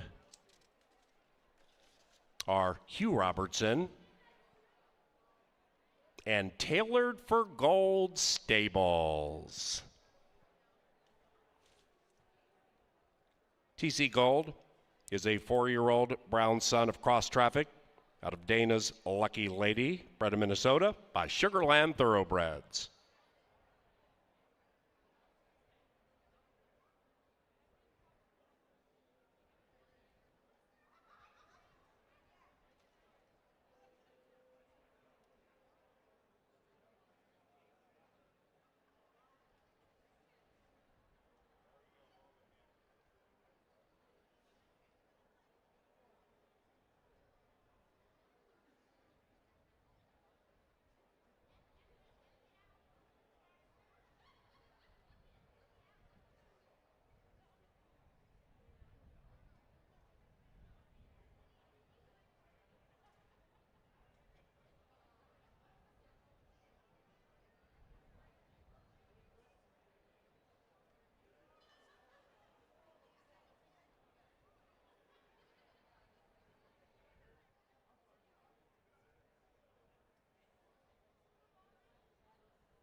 And they're racing. Perfect start. From the 5 spot, I'll Make Bank came out fast, and so did TC Gold. Outside of that, way up north, Rhino to Grace comes zinging through to the inside. I'll Make Bank takes the lead, and the one in last is It's Miles, 6 lengths behind the bank. I'll Make Bank with the head in front with a half mile to go. Rhino to Grace at 18-1 comes through to the inside, grabs the lead, pushed on, but is trying to run away. Then it's I'll Make Bank. TC Gold still poised. TC Gold closing in stride by stride is now within a half. Outside of that, way up north, 2.5, 3 clear from It's Miles to the inside. inside of Paul Allen, who is last in 8 out of it. It is TC Gold showing the way. And at even money, the People's Choice grabs the lead and runs away by 2. It may be ever widening. It's Miles from the back of the pack is taking a shot at TC Gold. And then we come to way up north. TC Gold by 2.5. It's Miles giving everything he has, but his best will be second best behind TC Gold. And they're racing. Perfect start.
We congratulate the Robertson stable on the early double and Tailored for Gold stables on co-owning the winner of race number 2. Now we go on to the third, and this one's got some changes to it, if you would please. We still go a mile on the turf, but we do have some scratches in here. Take out the one Riboso, which was a big scratch in the pace department, and take out the main track only. Spun Not Stirred. He would have been a big favorite in here had that race moved over, but we are left with 4 in the gate, and there's a $15,000 tag attached to them.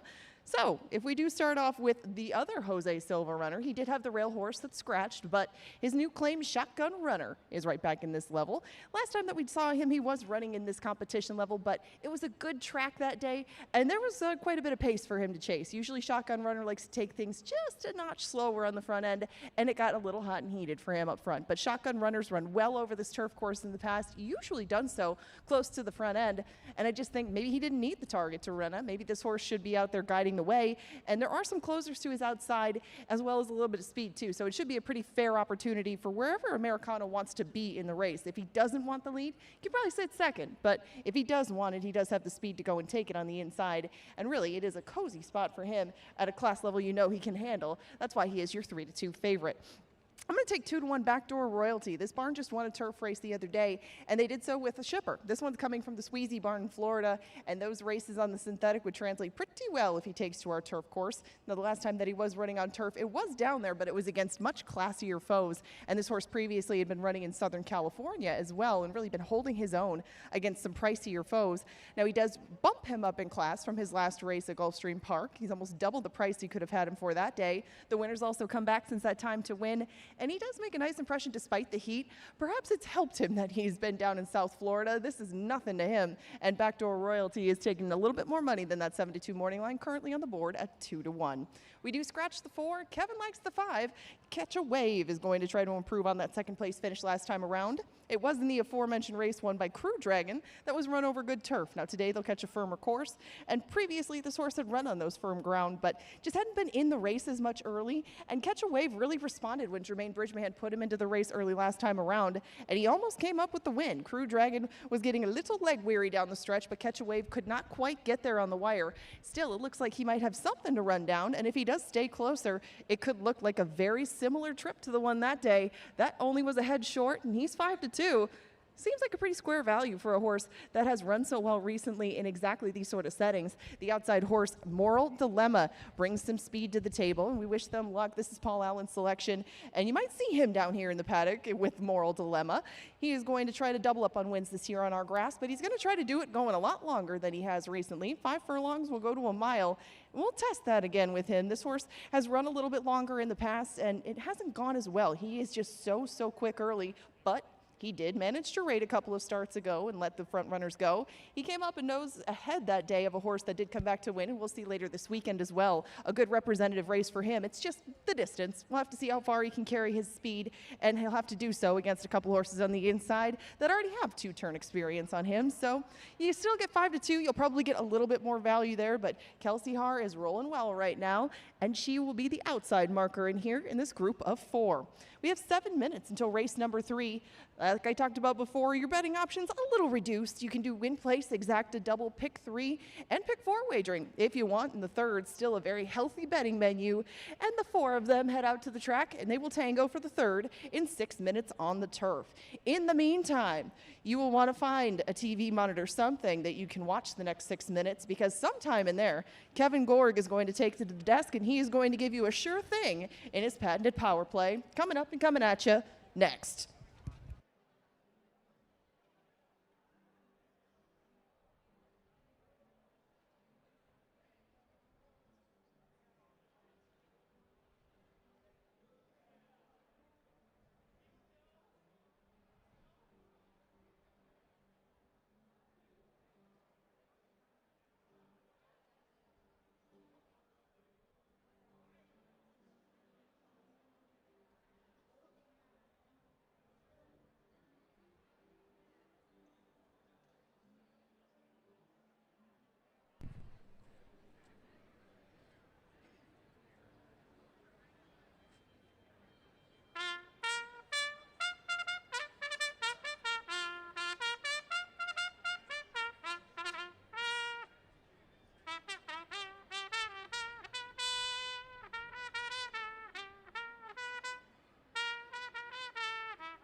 The sweet sounds of Sir Leonard Dykert brings him onto the track for tonight's third race. We scratched the 1 and the 4. No show, no trifecta, no superfecta. We do start a pick 4 here. 1 mile on the turf at the gate inside 4 minutes. Good luck.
All right, folks, welcome upstairs to the prestigious Dark Star press box. We're in the TV studio. Thanks to Tri-State Bobcat, their great support of our racing product. Every race day, we bring you the power play. We had a win on Wednesday. We ran second on Thursday at double-digit odds. Now we're going to look for a winner tonight. Race 5, number 1, Long Gone Sally, 7 furlongs the distance. And what jumps off the page to me is this number right here. 4 starts at 7 furlongs, 3 wins and a second, including a couple really nice wins against some salty competition down at Tampa Bay. And how about the trainer, Lynn Rarick? Another banner season, 27% wins. Last time out, ran into Mac Robertson's horse, Auntie Vodka, who was 1-5, and that's a tough spot. Let's go back and watch Auntie Vodka take care of business here.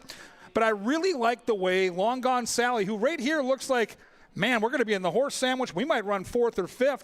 And then the horse shows something. This is the experience at 7 furlongs. The longer, unique distance at a sprint that's going to require horses to finish.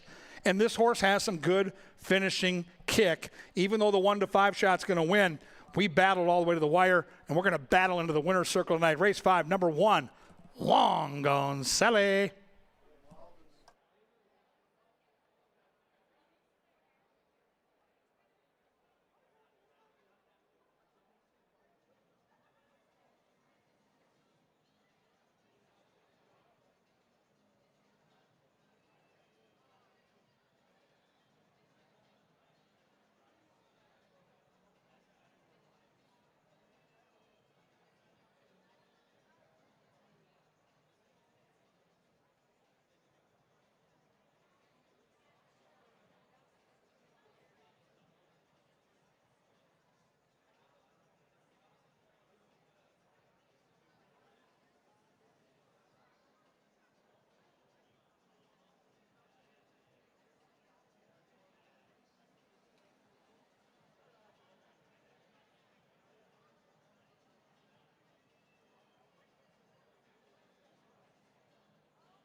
And the horses are approaching the starting gate now. Just about a minute to race number 3 and the middle pick 4. Get your bets in now.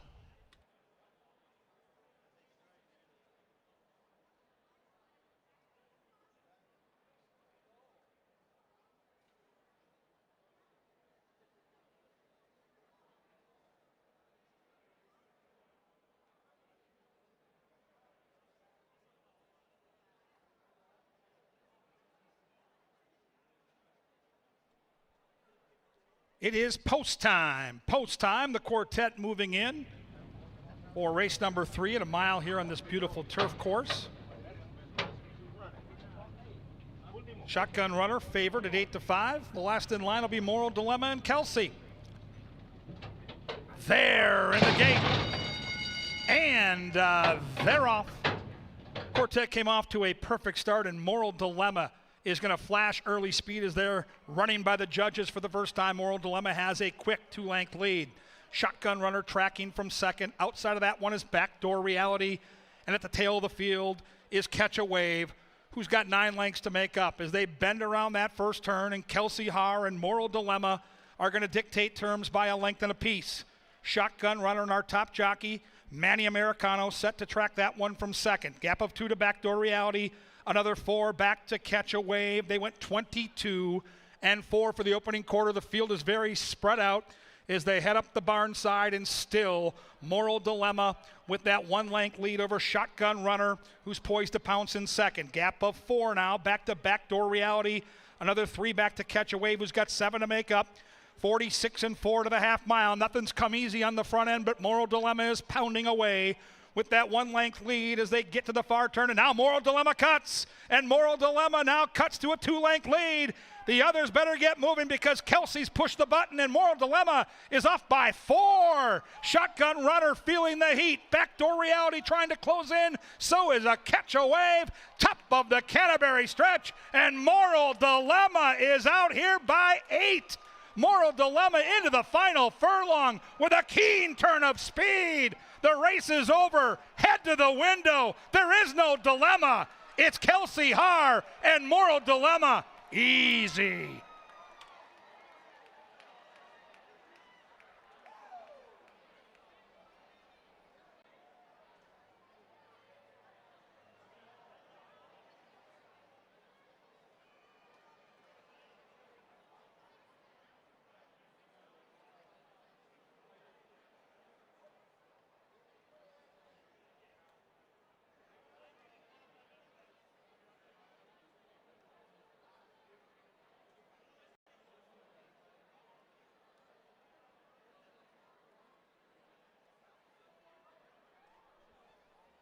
$135.32, 6.532 in a blowout in race 3.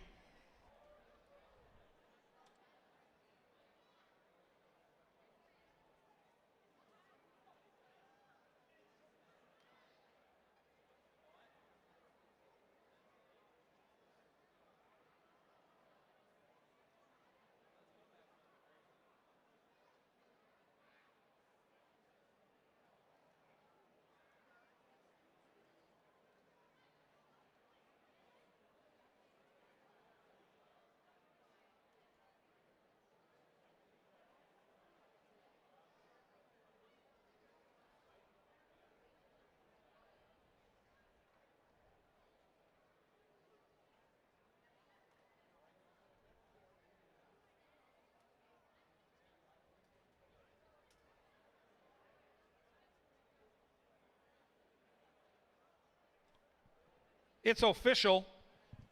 $6 to win on Moral Dilemma. The Jerry Kuzman 3-6 double paid $15.60. The $1 early pick 3, look at that, $258.90. $1 exacta, $6.10 here. As Moral Dilemma literally runs them off their feet.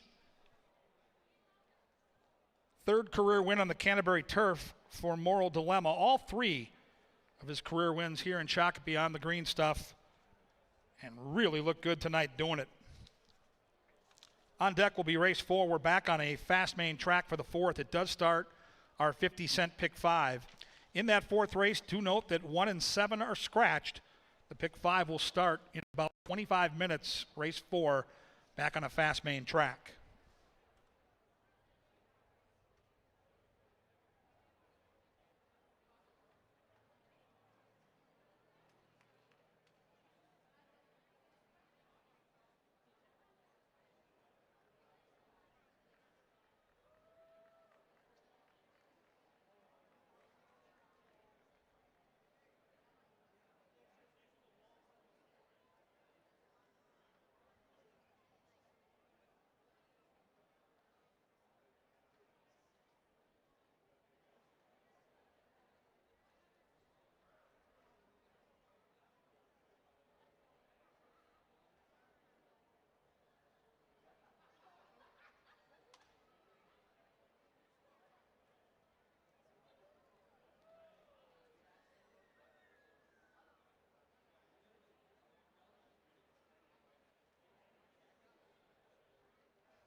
Nice cool down session for Moral Dilemma as the crowded winner's circle waits to celebrate the official winner here of race number 3.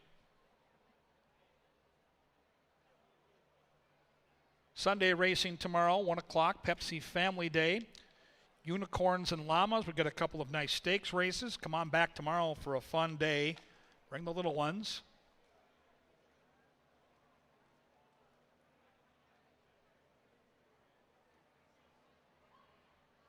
Now we celebrate the official winner of our 3rd race, number 6, Moral Dilemma. Moral Dilemma is a 5-year-old bay gelding out of by the Street Sense, the Kentucky Derby winner back in 2007. Out of Broadway Play, Fulton, Kentucky. The winning trainer is Mr. Patrick Fields. The winning owner is the Canterbury Chapel 2024. And the winning jockey is Kelsey Haar. Congratulations to the victorious connections of Moral Dilemma. 20 minutes to the pick 5. Pick 5 in 20. Back on a fast main track in race 4. Scratch the 1 and 7.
And they're off.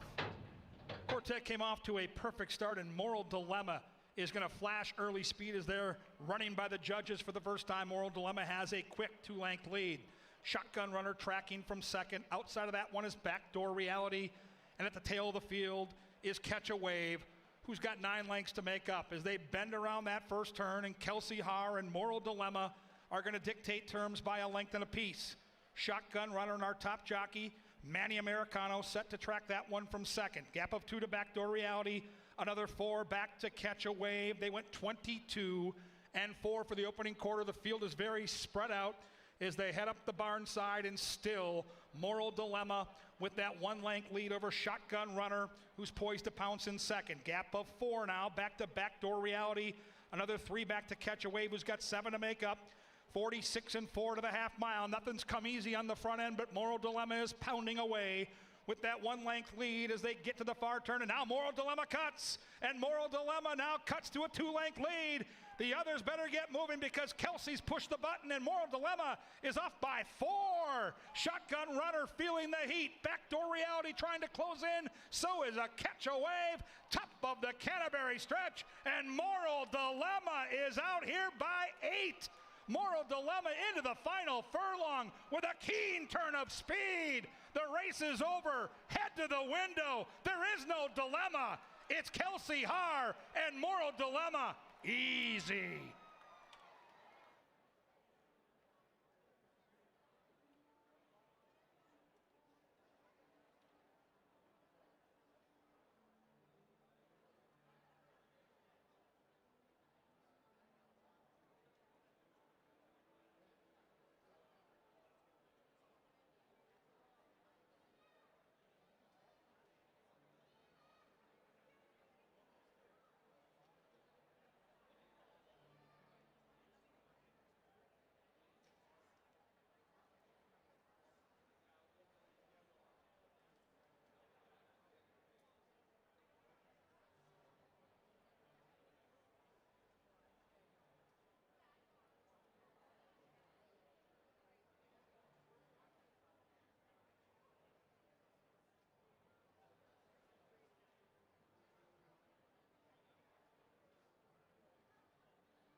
Well, girl power as Kelsey Hargo's flag fall to That's All on Moral Dilemma for Patty Fields.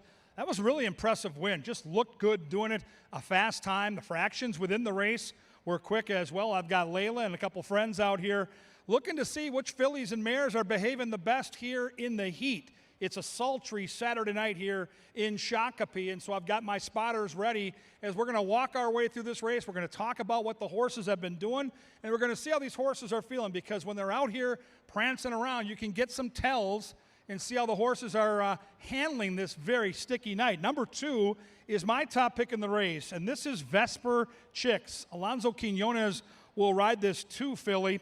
Last time out at 7 furlongs, she went fast early. She faded late, but the good news is that was 7 furlongs. Tonight we're going to cut back to 5.5, so it's a shorter trip. It's a horse with some natural speed, and I'll try 5-2 on Vesper Chicks for Timmy P. Number 3 gets Kelsey Har in the saddle. She looks to go boom, boom, back to back. She rides I See Gold. Mac Robertson, the conditioner. Love that Mac is using Kelsey in the saddle. He gets it. She's really good. We just saw how good last race. This horse likely going to be off the pace, should be motoring home late. Typical in Mac Robertson fashion. The horse looks very well and turned out nicely here in the paddock. 4 is a cool name, Pepper and Mint. Manny Americano is our top jockey. He rides for Chip Woolley. The trainer of this horse won a Kentucky Derby. That's always really special to me. Pace Stalker probably sits a length or 2 up. It won't be too far behind. Pepper and Mint's getting bet, too. 2-1 right now, co-favored with the fans here at Canterbury. 5 is Island Bender, the other 2-1 shot. Joel Burnt conditions. He's awesome. Constantino Roman, the jockey, has been really good this season. I mean, really good. Island Bender is fast, too. Last time out, that opening quarter mile was 22-1. If she can duplicate that, she's likely going to be loose on the lead, and that's a good thing, I believe, in this heat. Don't forget about the long shot to the outside. 2 of the gals down here are big fans of Ruby's Posse. Eddie G for Vic Hansen. You get good long shot connections. You get a horse that had a very troubled trip last time. She bumped the gate and really fell back to last early and never recovered. With a better start, Ruby's Posse can get all the money at 5-1. These are claimers. These are fillies and mares. They're going to travel 5.5 furlongs. Who do you like? Kelsey Har picks up the mount on number 3, I See Gold. Look at that betting board. Really wide open here. Top to bottom. Everybody's taking money. I'm on the 2. I'm going to try this Vespers Chicks, but this is a tough race. We'll see what you come up with. You've got right now just inside 8 minutes to make your bets. The girls are ready to battle. They're heading out of the paddock, and soon they're going to be on the front side of the track with Sir Leonard Dykert. And the call to the post, you're enjoying racing right here at beautiful Canterbury Park.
In 4 minutes, the Pick 5 starts. And before we get to those tickets and before we get to T-shirts, got to look at a 2-year-old that I'm going to add into my ticket a little bit later in the card. And I want to thank Certainteed for their sponsorship of the Angle each day. We got a bit of a long shot in race number 6, and that's Heaven's Golden Gift that I'm going to put on my ticket in that upcoming 2-year-old race. It's real simple. You don't have too much to go on, but the horse has been working out consistently, and there's 5 of them on the tab for him. But Heaven's Golden Gift also is out of a mare named BG Golden Eagle. Now, why that's important? Well, you can look up their produce records on DRF, and you can check out if they've dropped any juvenile winners. She has. This is her record. And overall, yeah, it leaves a little something to be desired. But in the first-time starter category, 3 of her 4 winning foals have made their starts at 2. One of them did come home a winner first time around. It was a short race, and she came home pretty impressively that day. This is a field that lacks some of those, and with Precocity in play in the 6th, I'm going to try a bit of a price with number 2, Heaven's Golden Gift. Again, thank you to sponsor Certainteed for the Angle. And now, before we get to race number 4, we're going to need you guys to get loud and get down by the winner's circle. Put your hands up, make some noise, because T-shirts are coming your way from the winner's circle.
It's race time.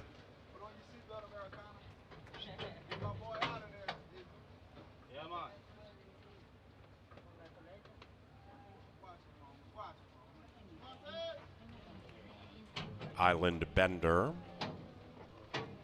and Ruby's Posse last in. Okay. And there racing. Another swift start for all. Peppermint comes out spicy. Vesper Chick speed to the inside. Ruby's Posse speed to the outside. And even wider out, Island Bender is creeping up and cruising up to join second. After that, we come to IC Gold, and IC Gold is 5 lengths from the lead. They have 3 furlongs to travel. Peppermint and Manny Americano and neck to the inside of Island Bender, and those two have pulled 3.5 lengths clear from Vesper Chicks. The even money favorite is being pushed on hard, still kind of in the thick of it. 3.5 clear from Ruby's Posse, heading the wrong way, and IC Gold is running on the inside. 3 line up as they come charging down the Canterbury Park stretch, and Peppermint still has plenty left in the tank. Vesper Chicks attempting to take a run at this 4 to the outside and doing a good job. Vesper Chicks, Peppermint, Vesper Chicks, Peppermint, too much, gate to wire.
Number 4, Peppermint, first at 3-1. Favorite second, IC Gold third, Ruby's Posse fourth. 104.73 was the final time, and results are unofficial.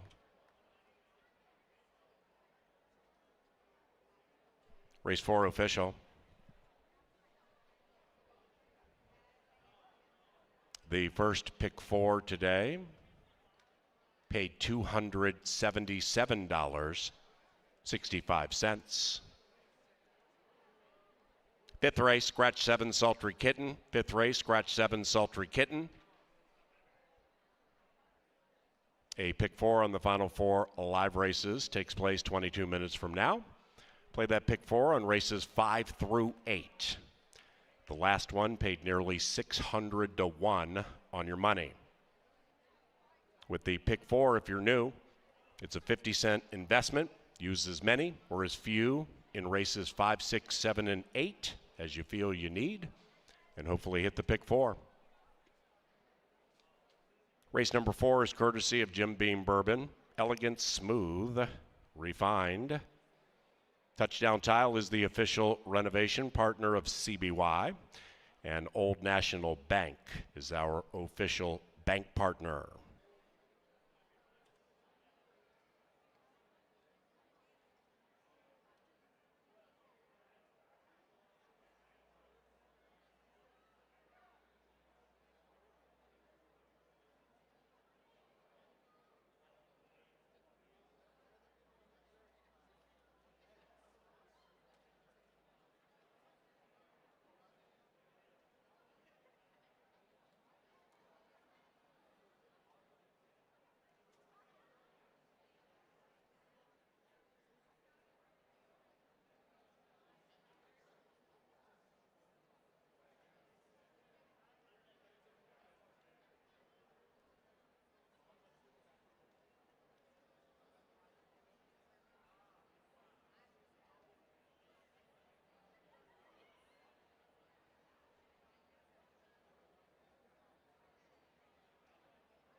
To the winner's enclosure, after an impressive effort, it is Peppermint.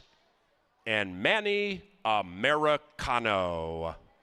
Peppermint is owned by Wyndon Farm and the winning trainer, Benny Woolley Jr. Peppermint is a 4-year-old Dark Bay filly by Enticed out of Chocolate Licorice. Bred in Minnesota by the Dayons, Wyndon Farm. 5th race in that pick 4 chance. It's only 50 cents, 20 minutes from now.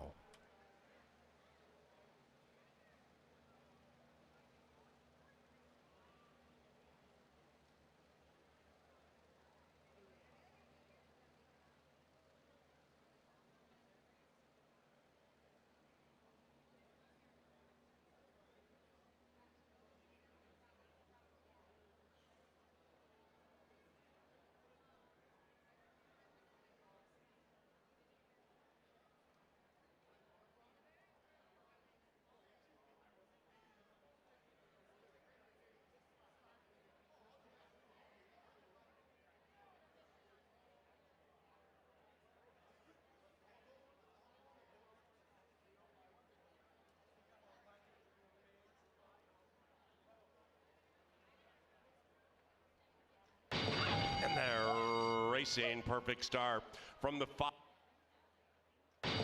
And they're racing. Another swift start for all. Peppermint comes out spicy. Vesper Chick speed to the inside. Ruby's Posse speed to the outside. And even wider out, Island Bender is creeping up and cruising up to join second. After that, we come to IC Gold. And IC Gold is 5 lengths from the lead. They have 3 furlongs to travel. Peppermint and Manny Americano a neck to the inside of Island Bender. And those two have pulled 3.5 lengths clear from Vesper Chicks. The even money favorite is being pushed on hard, still kind of in the thick of it. 3.5 clear from Ruby's Posse, heading the wrong way. And IC Gold is running on the inside. 3 line up as they come charging down the Canterbury Park stretch. And Peppermint still has plenty left in the tank. Vesper Chicks attempting to take a run at this 4 to the outside and doing a good job. Vesper Chicks, Peppermint, Vesper Chicks, Peppermint, too much. Gate to wire.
looking to dispose of Rowan August as they head for home.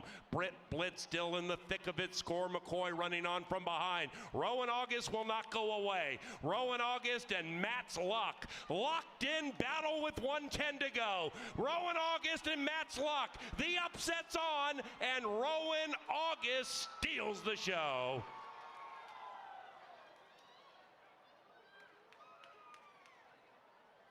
Gold showing the way, and at even money, the People's Choice grabs the lead and runs away by 2. It may be ever widening. It's Miles from the back of the pack is taking a shot at TC Gold, and then we come to way up north. TC Gold by 2.5.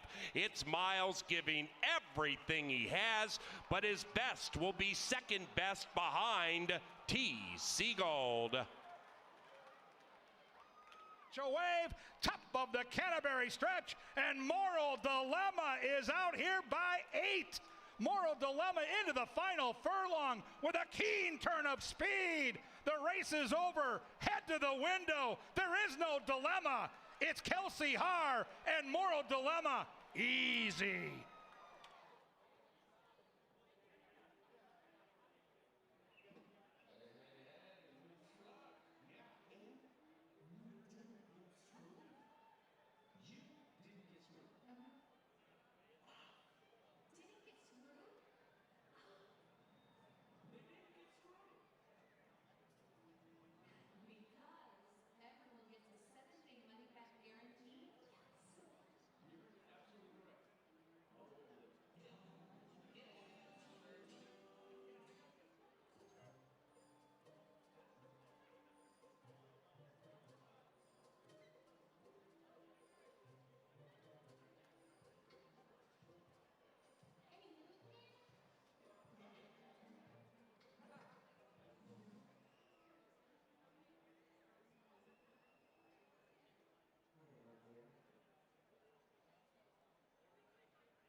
Hey, it's race 5. We get to learn a little extra something. Grade 1 winning trainer Gary Contessa is part of our team this year at Canterbury.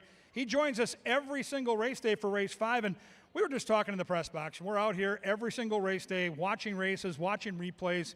As a trainer back at Saratoga in the day, did you believe in track biases? You sure did. You know, and in Saratoga, there was a time when you better have a speed horse, you know, and you better be within a length or 2 of the lead turning for home. Trainers will probably be, that's one of the few things in life that trainers will probably always agree on. They're track biases. And you see it. You see it regular. You see horses, you see weeks on end when speed horses just dominate and where closers dominate. And usually it takes an act of Mother Nature to change that bias. It's interesting because I've been watching all meet, and it just feels like in the last couple of weeks, and Angela Herman has kind of been telling us about this for about 10 days, the inside part's been good. You can win from both spots. You can close. We saw Kelsey, I think it was Wednesday or Thursday night, close up on a 5-1 up the rail and won like a good thing. And we've seen like last race where it looked like Peppermint was going to get reeled in and looked like the 2 was going to go by, and then no way. The inside just kept on going. So it's something to think about with the inside right now. I think the inside here right now is very good. And that brings up this race, because I really like the inside horse today. You have 2 horses, the 1 and the 2. They're both down on the inside. The 2 horse, how do you go against a horse that has run in this race 3 times and she won all 3? And then the 1 horse has got her on a little bit of a class edge on her. So are we going with the class, or are we going on the filly that just keeps winning, winning, winning? And boy, you got to really take your life in your hands when you go against a horse that likes to win.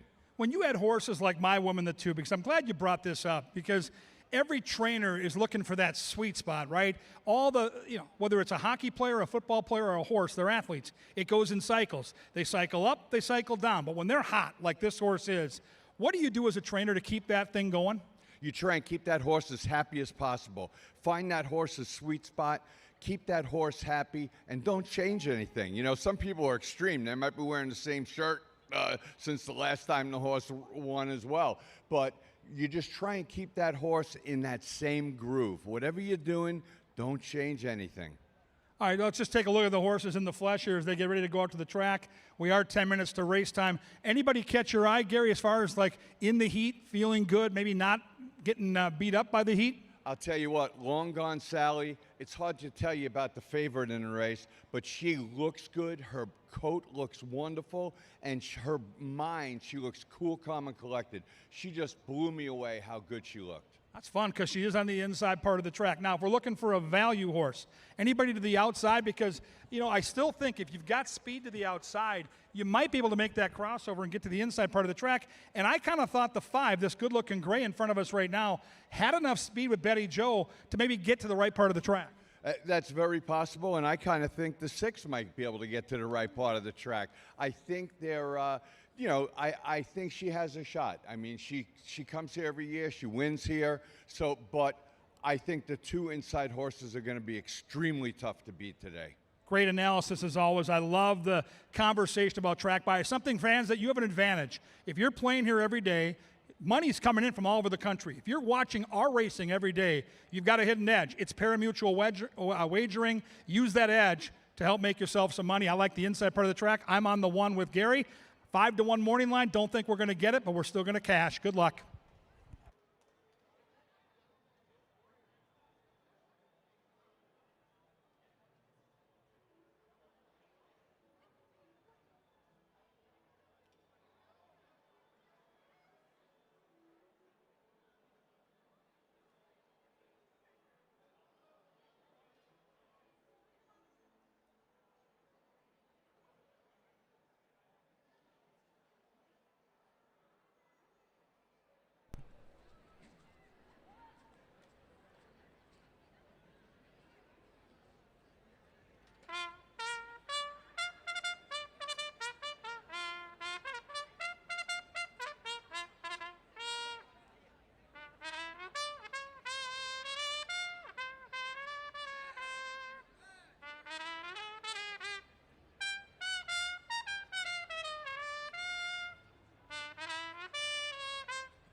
All right, ladies and gentlemen, we love doing this on Saturday. It's the wheelbarrow race. We've got the inside team with the hat is team 1. Outside team, no hat, team 2. They got to go down, switch partners, come back. The winners get daily double packs with free betting vouchers, free food, free tickets, the whole thing. Ready, set, go. And the wheelbarrow race is underway. All right, keep going. Now it's more fun to watch them drag it. Switch partners now. Who's going to win that daily double pack with free money to Canterbury? The hatless team. Oh, no. Oh, no. This is sad. This is so sad. Give these guys a hand, and I don't know what. Oh, no. Oh, this might be the saddest thing. Anybody bring Tide to the track? Oh, man. That might be the worst wheelbarrow effort I have ever seen in my entire life. You two, unbelievable. All right, we had some winners and we had that. I don't know what to tell you.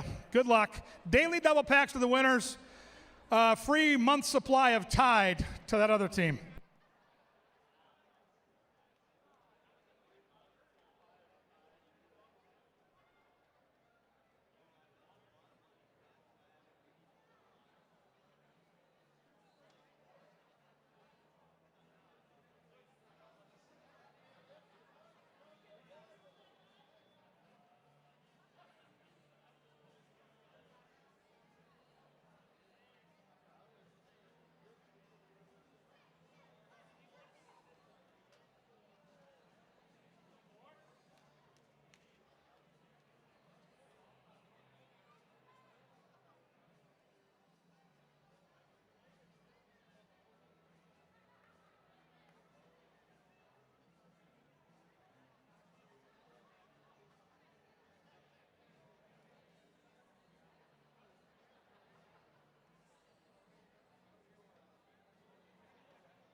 It's race time.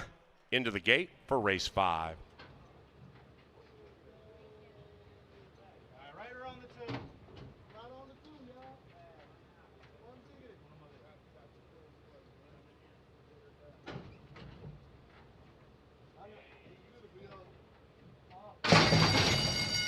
And they're racing. Long Gone Sally comes out fast to the inside, and Long Gone Sally shows speed with Gotta Try Mischief. Bella Mendes to the outside of them, and right behind them, Ask the Monarch, 5 lengths from the lead. Then it's about 5, 6.5 lengths back to Lady Astrid, and My Woman trails the field, 12 lengths from front to back. Up the barn side they travel, race 5, CBY. Long Gone Sally has it all her own way, and Sally leads it with a half mile to go. That lead is 2. Gotta Try Mischief still in second. After that, Ask the Monarch pushed on to the inside of Bella Mendes, and they're now 9 lengths clear from My Woman, who's charging in from last. Lady Astrid now trails the field. They're approaching the top of the stretch. Long Gone Sally at 2-1 is being pressured by Gotta Try Mischief, and Gotta Try Mischief has taken the lead. Bella Mendes to the outside. Then it's Ask the Monarch. My Woman still closing moderately, but with a lot of work to do to catch Gotta Try Mischief and leading rider Manny Americano. It is Gotta Try Mischief at 4-1, putting their backs against the wall. Bella Mendes surging late at 19-1. Gotta Try Mischief, Bella Mendes, Gotta Try Mischief wins it, and that's 3 for Americano.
Now entering the winner's enclosure, Gotta Try Mischief and Manny Americano.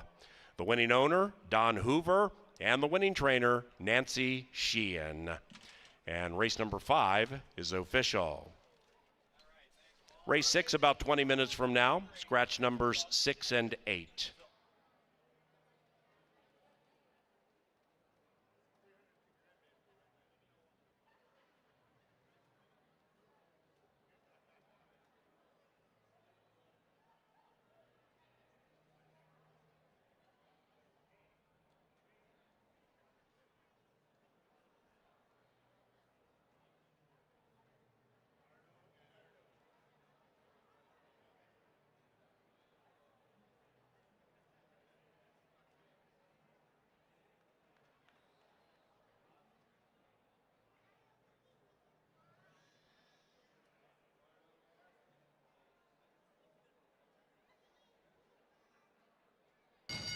And they're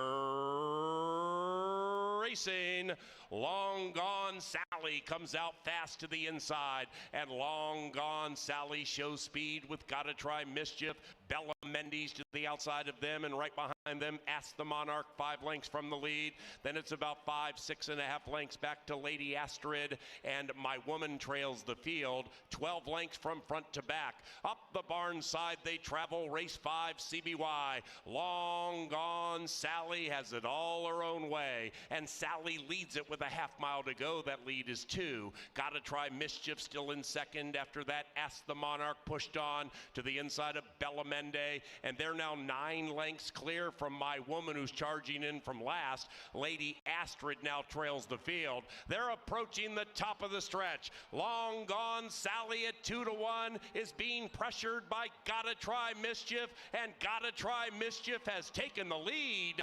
Bella Mendes to the outside. Then it's Ask the Monarch. My Woman still closing moderately, but with a lot of work to do to catch Gotta Try Mischief and leading rider Manny Americano. It is Gotta Try Mischief at 4-1, putting their backs against the wall. Bella Mende surging late at 19-1. Gotta Try Mischief, Bella Mende, Gotta Try Mischief wins it, and that's 3 for Americano.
Welcome back to the paddock for race number 6. And we do have some 2-year-olds joining us. They've been joining us more and more in these cards at Canterbury. But it's also Hall of Fame weekend, and this is a face that you'll probably know. This is Jamie Ness, been here a long time at Canterbury, all around the country, winning races. He's done a little bit of everything, but a lot of winning. We're pleased to have you here at Canterbury. You're back here with your family. What's your visit been like? Oh, it's been great. You know, it's like seeing people. I used to work here along with you 25 years ago, maybe. You know, so this is the track that I started. I still love it. It's my favorite track. And you know, we worked here 3 or 4 years and started training and moved on, but still know a lot of people out here. One of my longtime owners, Pete Matson, just got into the Hall of Fame, so we stopped and spent a little time with him. And it's great to be back. It's a nice atmosphere. You know, all our races are on the East Coast. It's a little different than it is here. The crowds are nice, and it was funny. The horses were coming down the lane, and I heard crowds cheering, which I don't get that much on the East Coast. So it's kind of nice. Well, and tell us what life is like out there for you, because you know we remember you from, like you said, when you worked here. But how is life for you out there? I mean, what is the day-to-day like for Jamie Ness and his family? Well, it's very hectic. You know, me and with my wife and my daughters, we have a big farm there. We breed a lot of horses, and you know, a lot of tracks on the East Coast. You know, that's why we settled in there and put our roots down there. We have horses right now at 3 different spots: Parks, Delaware, and Laurel. We range about 150 horses at the tracks all year long. You know, it's year-round racing there, so it's nice for the family and stuff to be home all the time and not be such a vagabond and like I used to be, and gypsy, you know, all over the country. But it's good racing, good tough racing. But you know, my background is Canterbury Park. Yeah, it definitely is. You know, we've had a few start out here and go elsewhere. I don't know if anybody's been as successful as you have, and we want to borrow your eyes for handicapping this one too. So when they do come around, you know, you handle a lot of young horses. You do handle a lot of all ages, I suppose. Now, is there anything in racing at Canterbury in particular that might be different than some of the other tracks that you run at? If you were to pick out a 2-year-old without even seeing him, what would you look for here at Canterbury? Well, you know, the 2-year-olds are 2-year-olds everywhere. I think we have about 30 in our barn or at back east. So, you know, they're all different. The breeding, you know, you look at breeding, but, you know, more and more we look at the individual horse rather than the breeding anymore. You know, and an athlete's an athlete, and usually that's what you want to pick out if you're, you know, in a crowd looking at these horses the first time. You don't want a nervous horse, 2-year-old, especially 2-year-old, you know, because they're not focused. But just try to pick out an athlete, one that looks like they're focused, and you usually have pretty good luck. Well, here they come. And we do have 2 scratches out of here. I should note in race number 6, take out the 6, Golden Winter Apple, and take out the 8, Manuka Sonas. But we have just one ownership change on the 2. Everything else is go. And now we have the rail horse coming out to join us, Orphan Addie. Everyone in here, with the exception of the 4, Mini for the Max, is a first-time starter. So this is where we can definitely use your advice for how everybody is acting. Orphan Addie comes around here. This is a first-time starter for Joel Burnt. What do you make of her as she comes by us for start number 1? Well, Joel Burns is a longtime friend of mine, so I know what he know his capabilities. He can get a horse ready first out. The horse looks great. Looks really good, poised. A little hot, but nice long legs. Good-looking horse. And Joel can get him ready. Definitely. I know that he's got a few 2-year-olds that he is unveiling this weekend. Heaven's Golden Gift. It was my pick in here. She just went on her back feet a little bit. She reared up, as we saw in the paddock. What do you make of that? Now that she is a little bit more calm, do you think that she can keep that going? Well, you never know. A lot of first-time starters. It's hard to, you know, judge them. You know, one thing. They're all a little nervous in here. I do notice that. Is it 4? 4 is by Highly Motivated, which is, you know, we have a lot of horses, and they're very hot in 2-year-old ranks. There's a new stallion, and his horses are all firing. Well, there you go. You get a little bit of insight on Highly Motivated. That is the sire of the 4, Mini for the Max. In between those is daughter of Liaison, Charlie's Mint. Ron Westerman already won one of the 2-year-old races in upset fashion this weekend. De Silva will be aboard this one. Manny Americano was aboard that winner that day. He instead is on the 7, Stop Distracting Me. This is the choice of Kevin and of Paul Allen. And now that you have seen them all go by, the 7, Stop Distracting Me. Vic Hansen's trainee does have some fast works in the morning. But how do you think she looks in the afternoon now that she is down here with blinkers on and making start number 1 herself? Well, it looks like maybe they're ready to win early. Got blinkers on, got some nice fast works. I want to stick with my gut and go with Joel Burnt, the 1 horse. I know he can get him ready, and I'm cheering for him. All right, we have an additional opinion in this race, and I want to thank you so much for your and your family's time coming down here. We're so pleased that you're back here in Minnesota. Great to talk to you, and good luck with the one. Yep, thank you. Jamie Ness is down here handicapping, interviewing, doing a little bit of everything when he comes back here, but that's nothing new for him. In race number 6, the 2-year-olds are headed to the track. Remember, we scratched the 6, we scratched the 8, win, play, show, exacta, try, super, double, and the final pick 3 of this Saturday evening. Hall of Fame night does roll on 8 minutes until race number 6. Good luck.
2-year-olds get center stage.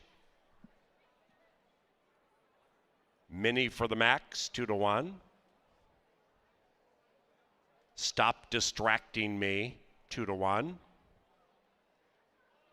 Orphan Addie, 3-1.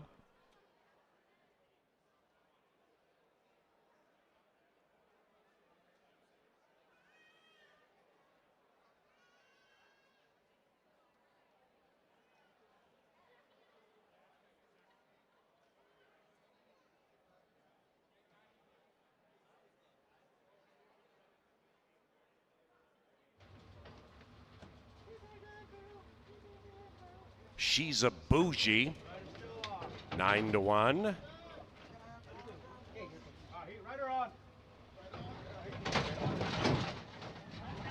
Number 5, She's a Bougie, being a bad girl.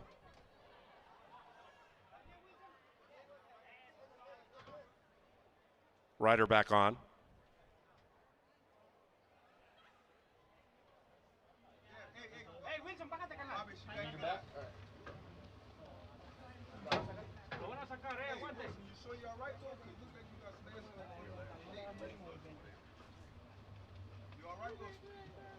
Now they're backing number 5, She's a Bougie, out of the gate. Track veterinarian taking a peek at the 2-year-old filly.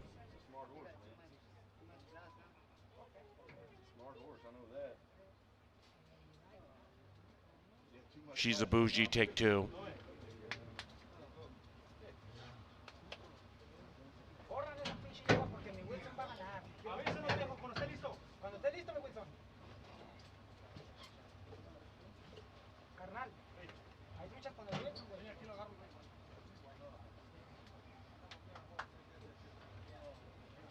Stop Distracting Me, last in line, 9-5. Here come the baby girls.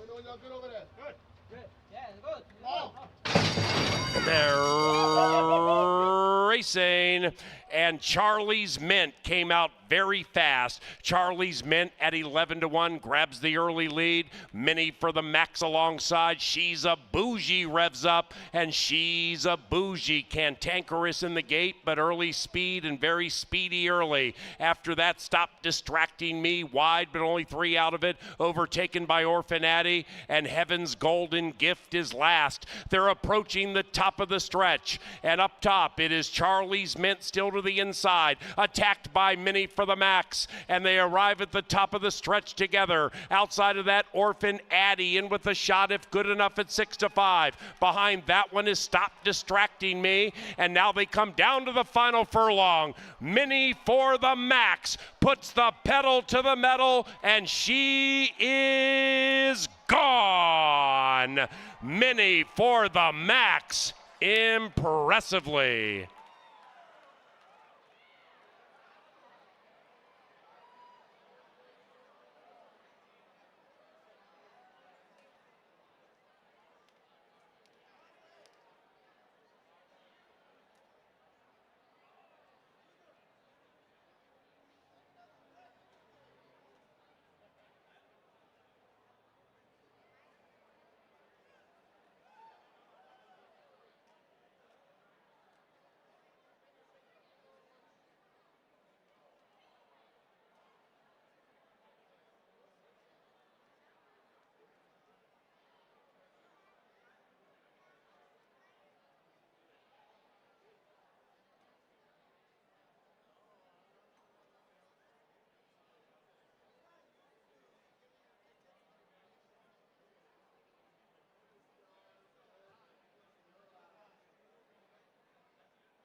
Now entering the winner's enclosure, Mini for the Max and Eduardo Gallardo.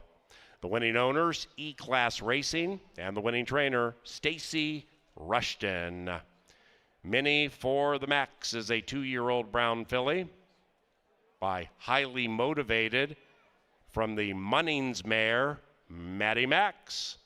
Bred in Minnesota by Harlan and Lori Walker. Race 6 is cashable. The 7th is the Ralph Strangis Allowance, and it's our penultimate. Scratch number 2, the Alligator Hunter. Number 6, It's Bob's Business, ridden by Alonzo Quinones. We had a bell ringer. Thank you very much for that.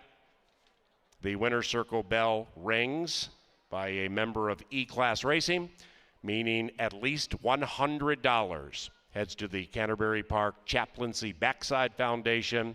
And thanks to an anonymous donor, an additional $200 is added to that to provide vital needs for those who work and live on the backside, like shoes for kids and a dentistry that will be here next week. It helps greatly, horsemen. Thank you very much. 7th race, 22 minutes from now.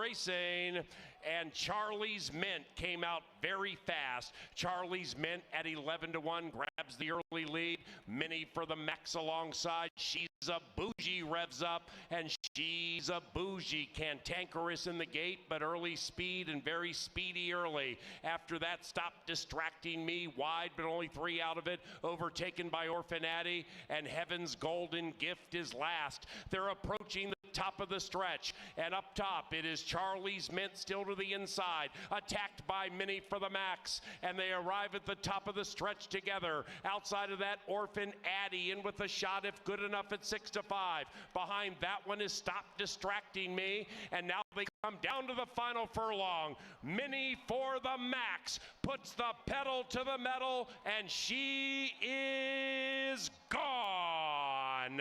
Mini for the Max, impressively.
Well, Jeff Madej wears a lot of hats here at Canterbury. He's the glue that keeps the whole thing going.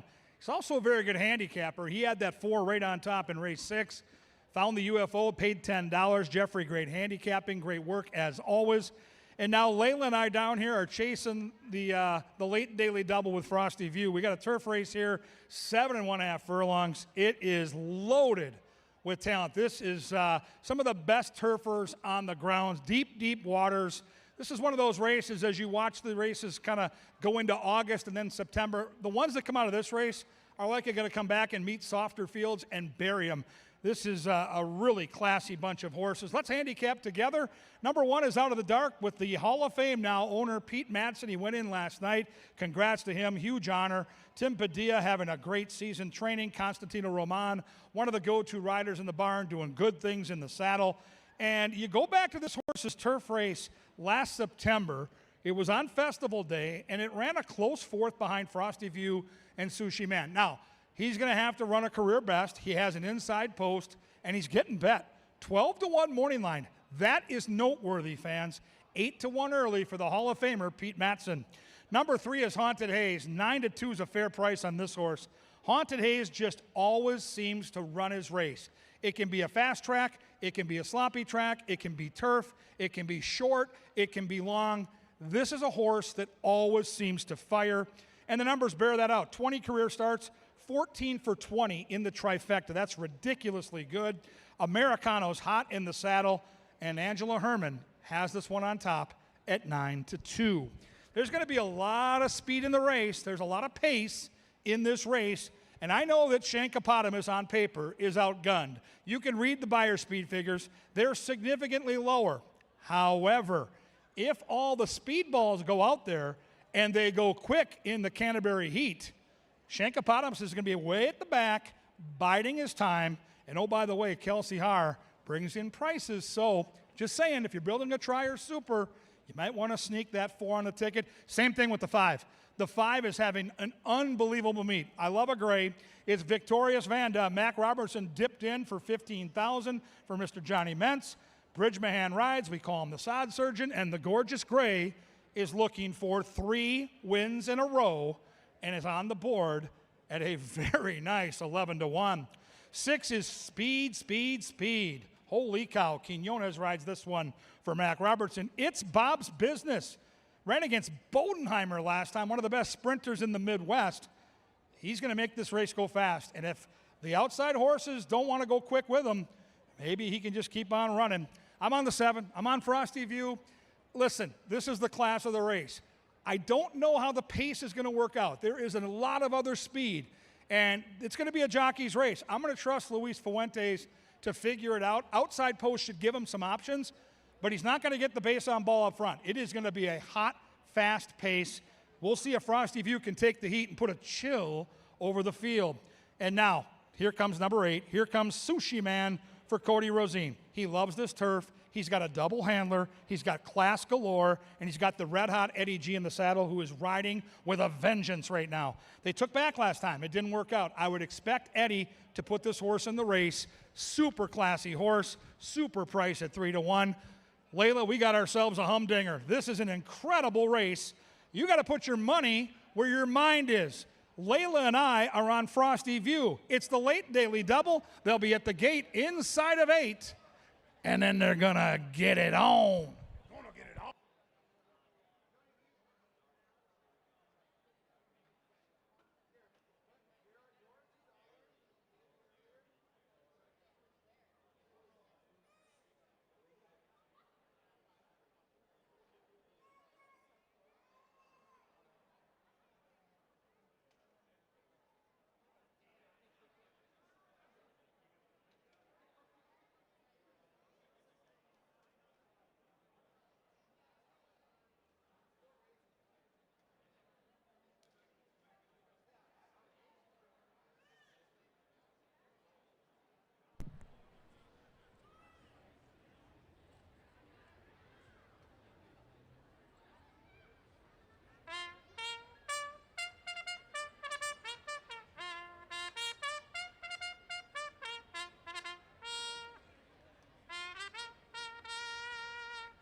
Onto the track they come for the Ralph Strangis allowance, and here they are.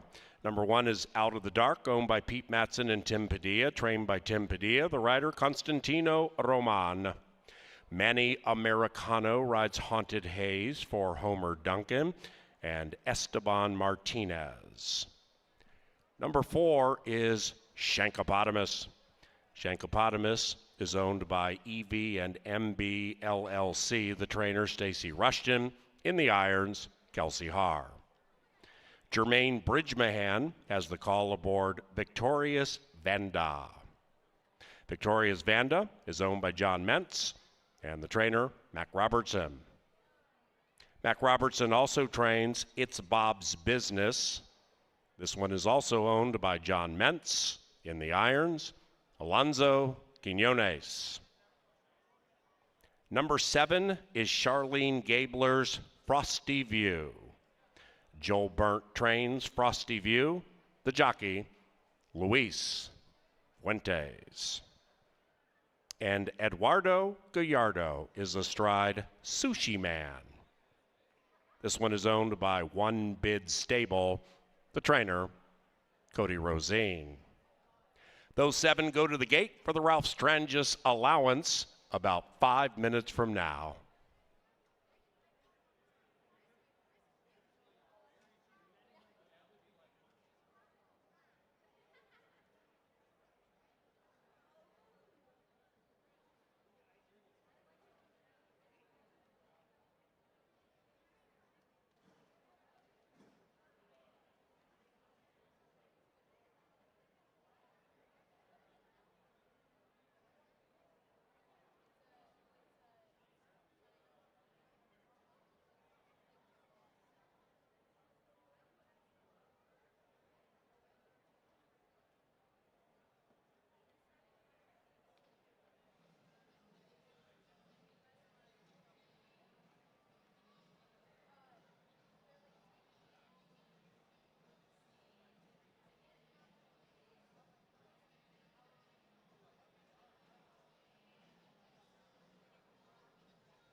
It's post time.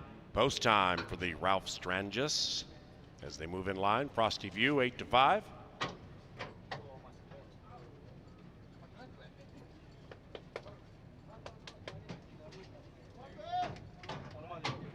Sushi Man, last in. Should be a humdinger. And they're racing. Number 4, Shankopotamus off a couple of strides slowly. Frosty View looking to win 2 in a row immediately in hand and in command to the outside of the speedy It's Bob's Business. Sushi Man just 2.5 lengths from the lead, and those 3 are going like the wind. The early pace very, very fast. Frosty View puts the head back in front. Meanwhile, It's Bob's Business re-engages. Right behind them, Sushi Man, 7 lengths to the good of Victorious Vanda trying to win 3 in a row. Behind that one is Haunted Haze, who is about 10 lengths from the front, and another 7 back to Out of the Dark. Way back in last is Shankopotamus. Into the far turn they go. Frosty View doesn't want to battle anybody on the lead anymore and takes it by 1.5. Sushi Man pushed on to keep up with Frosty View. After that, It's Bob's Business feeling the heat. Victorious Vanda running on, 5 out of it to the inside of Haunted Haze. Frosty View. Frosty View looking to win impressively 2 consecutive times, and Frosty View opens up by 5. Moving up on the outside, Haunted Haze, and on the inside, It's Bob's Business is re-engaging. Victorious Vanda's the gray. Here comes Victorious Vanda. Frosty View, Victorious Vanda. Frosty View has done enough to win. 2 in a row for Frosty View.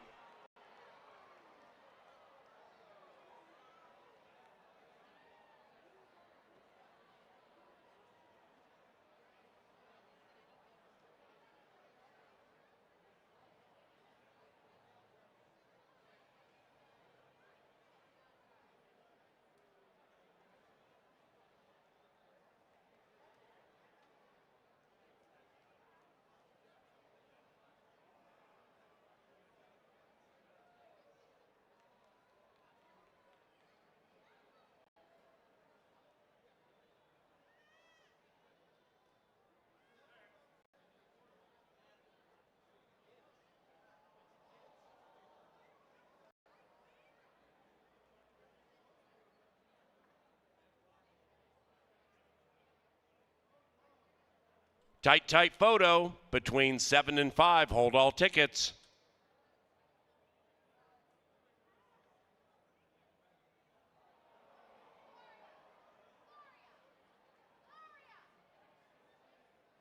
We have an answer.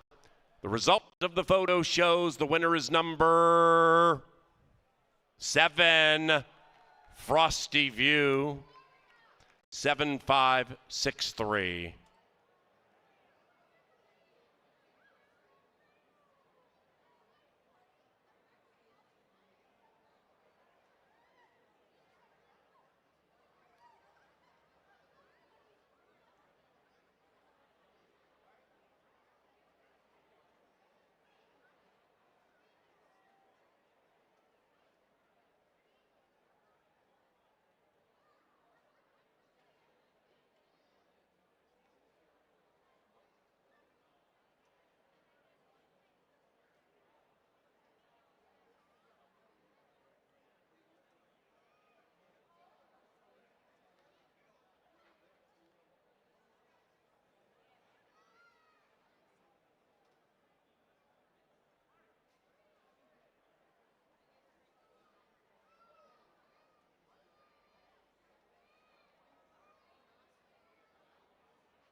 And the 7th is official.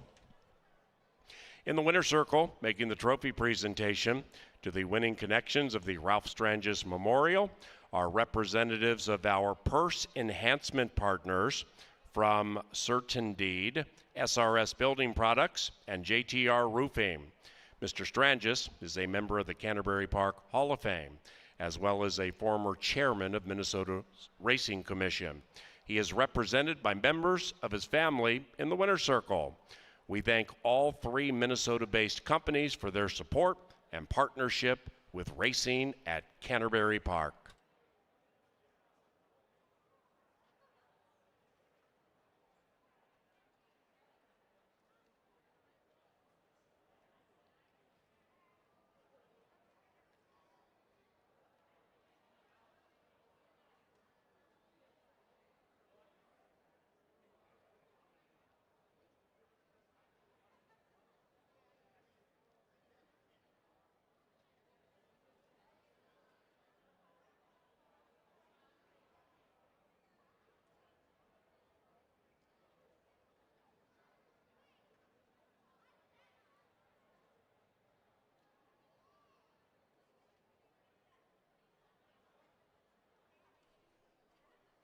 Sir, you can have your dollar back.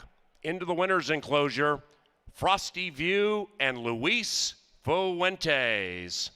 The winning owner, Charlene Gabler, and the winning trainer, Joel Burnt.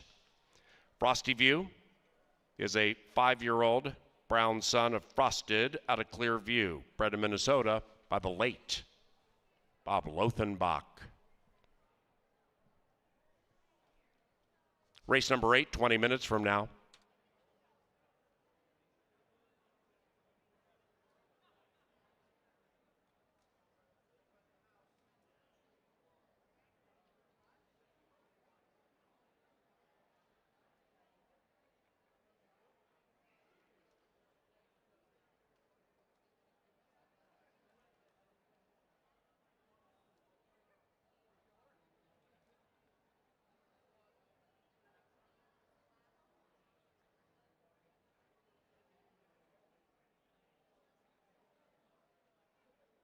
View is a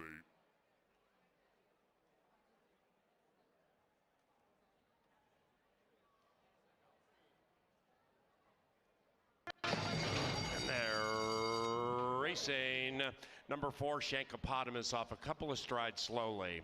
Frosty View looking to win 2 in a row, immediately in hand and in command to the outside of the speedy It's Bob's Business. Sushi Man just 2.5 lengths from the lead, and those 3 are going like the wind. The early pace very, very fast. Frosty View puts the head back in front. Meanwhile, It's Bob's Business re-engages. Right behind them, Sushi Man, 7 lengths to the good of Victorious Vanda trying to win 3 in a row. Behind that one is Haunted Haze, who is about 10 lengths from the front, and another 7 back to Out of the Dark. Way back in last is Shankopotamus. Into the far turn they go. Frosty View doesn't want to battle anybody on the lead anymore and takes it by 1.5.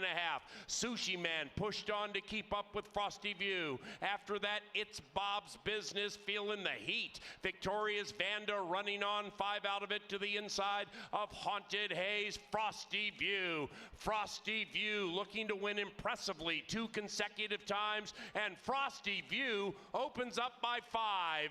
Moving up on the outside, Haunted Haze, and on the inside, It's Bob's Business is re-engaging. Victorious Vanda's the gray. Here comes Victorious Vanda. Frosty View, Victorious Vanda. Frosty View has done enough to win.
Kevin Gorgon, Angela Herman getting ready to take you through the lucky last after Frosty View puts on a show in race 7. Keep an eye on the horses coming out of that race. They're going to be heard from here back half of the meet.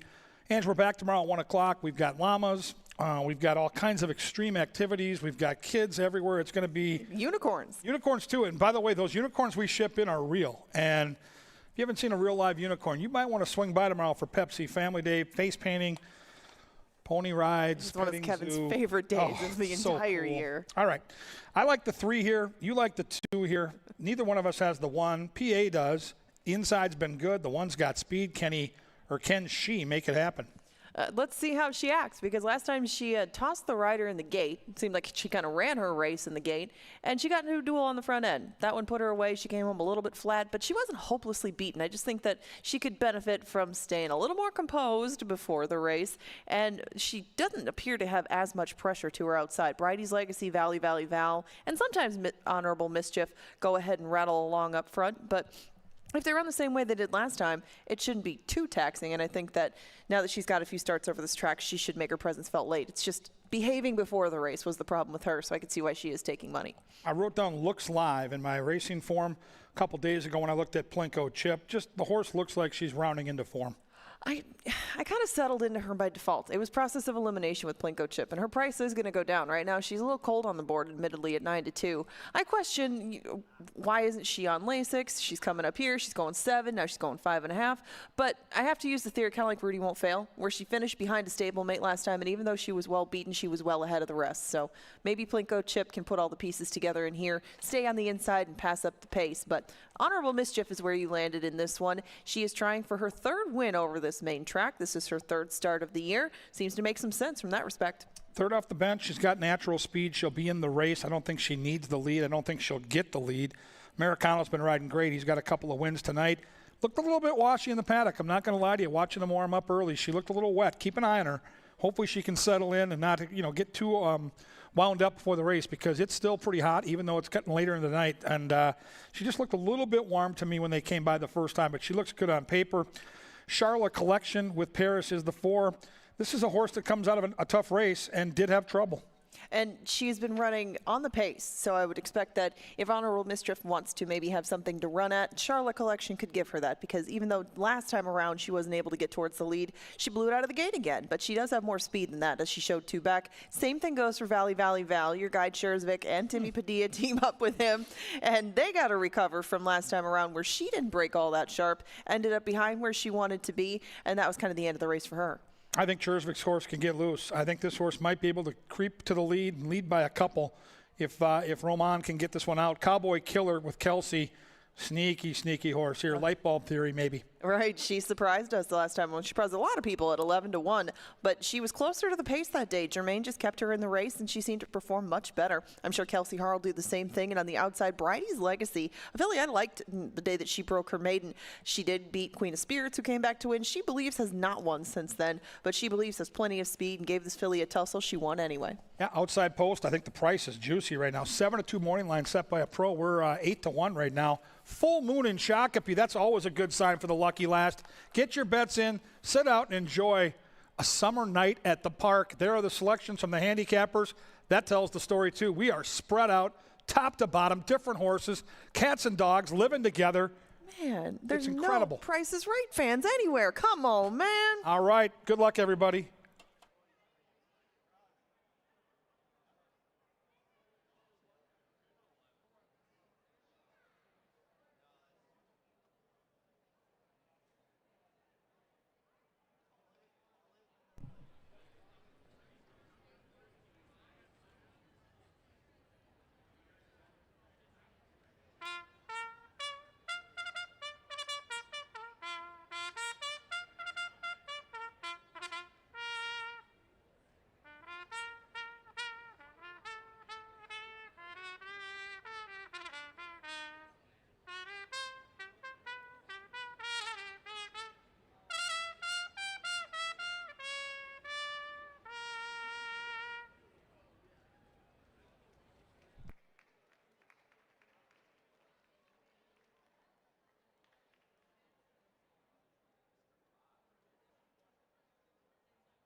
All righty, let's go to chasing from the Dark Star press box, courtesy of Crown Royal.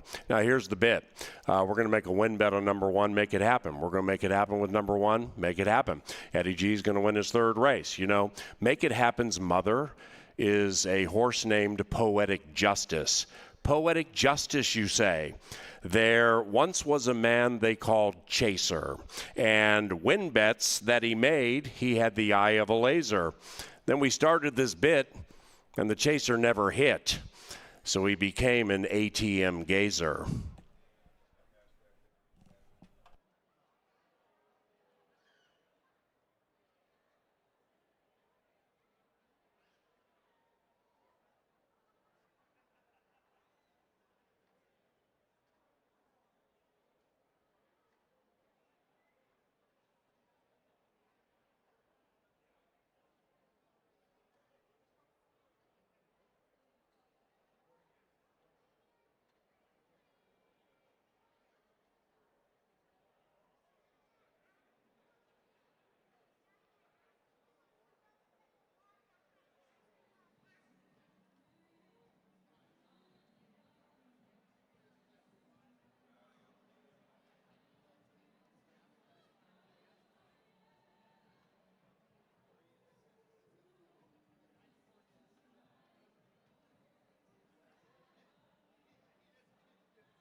I went to the gates this morning. I was blind in one eye, couldn't see out there. It's post time. Moving into the gate now for the lucky last. Valley, Valley, Valley goes in. Now, Honorable Mischief, Cowboy Killer, and Bridie's Legacy.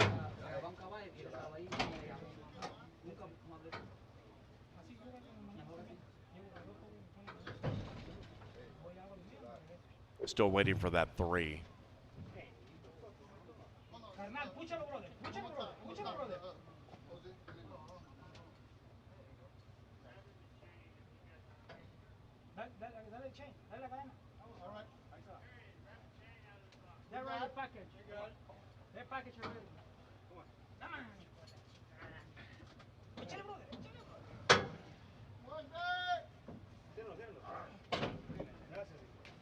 Honorable Mischief in. And Bridie's Legacy. Fuentes trying to go back to back. Here we are. And they're racing. Bridie's Legacy gets the first call. Honorable Mischief fast. Honorable Mischief takes the lead. Make It Happen scoots through to the inside, and Valley, Valley, Valley to the outside. And now we have 3 in a line with a half mile to go, and they're about 3 lengths clear from Plinko Chip to the inside of Bridie's Legacy. After that, Cowboy Killer looking to win 2 in a row, and the one in last is Charlotte Collection, 10 lengths out of it. Off the far turn they travel, and there goes Valley, Valley, Valley. And the 5 at 5-1 is trying to build a 5-length lead with a quarter of a mile to go. Make It Happen to the outside, 2.5 lengths in arrears. Beginning to run away from Honorable Mischief. Bridie's Legacy's running on to the outside, and Plinko Chip to the inside. Into the final furlong, here comes Make It Happen to join Valley, Valley, Valley. After that is Bridie's Legacy. It is Valley, Valley, Valley. Make It Happen takes the lead. Make It Happen makes it happen.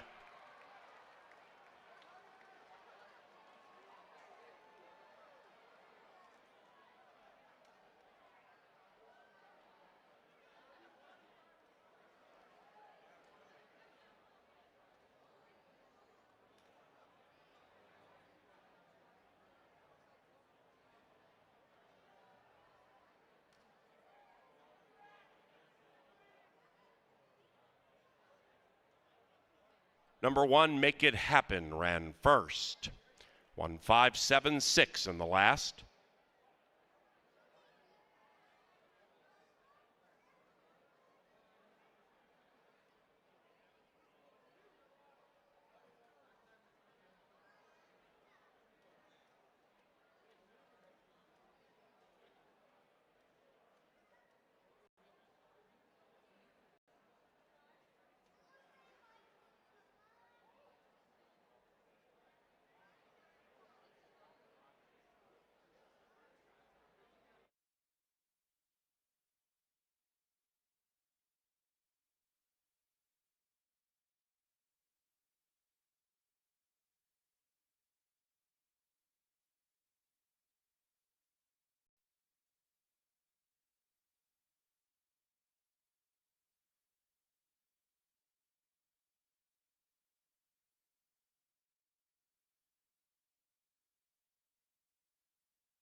Saturday is official. Final pick 4, $92.80. And the pick 5 paid $520.80. Into the winner's enclosure, Make It Happen. 3 for G. Eduardo Gallardo. Make It Happen is owned by Arundel Ranch and trained by Tony Rengstorff. Ladies and gentlemen, those of you pondering Canterbury Park tomorrow for the unicorns and llamas, due to the anticipated extreme heat, we are not going to be running or putting on exhibit the unicorns and or llamas until August 30th. So no unicorns and llamas tomorrow, but we will do it August 30th. So stay tuned to Canterbury Park via social media channels and or CanterburyPark.com for updates on tomorrow's racing. Otherwise, if you're leaving the racetrack, please drive safely.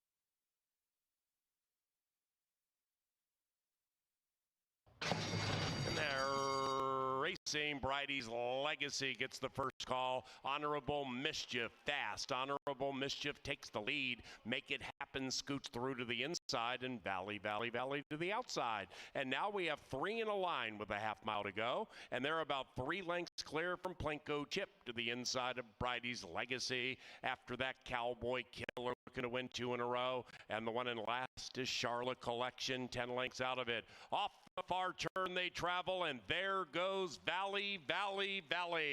And the 5 at 5-1 is trying to build a 5-length lead with a quarter of a mile to go. Make It Happen to the outside, 2.5 lengths in arrears. Beginning to run away from Honorable Mischief. Bridie's Legacy's running on to the outside, and Plinko Chip to the inside. Into the final furlong, here comes Make It Happen to join Valley.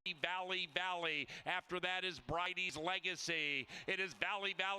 Make It Happen takes the lead. Make It Happen makes it happen.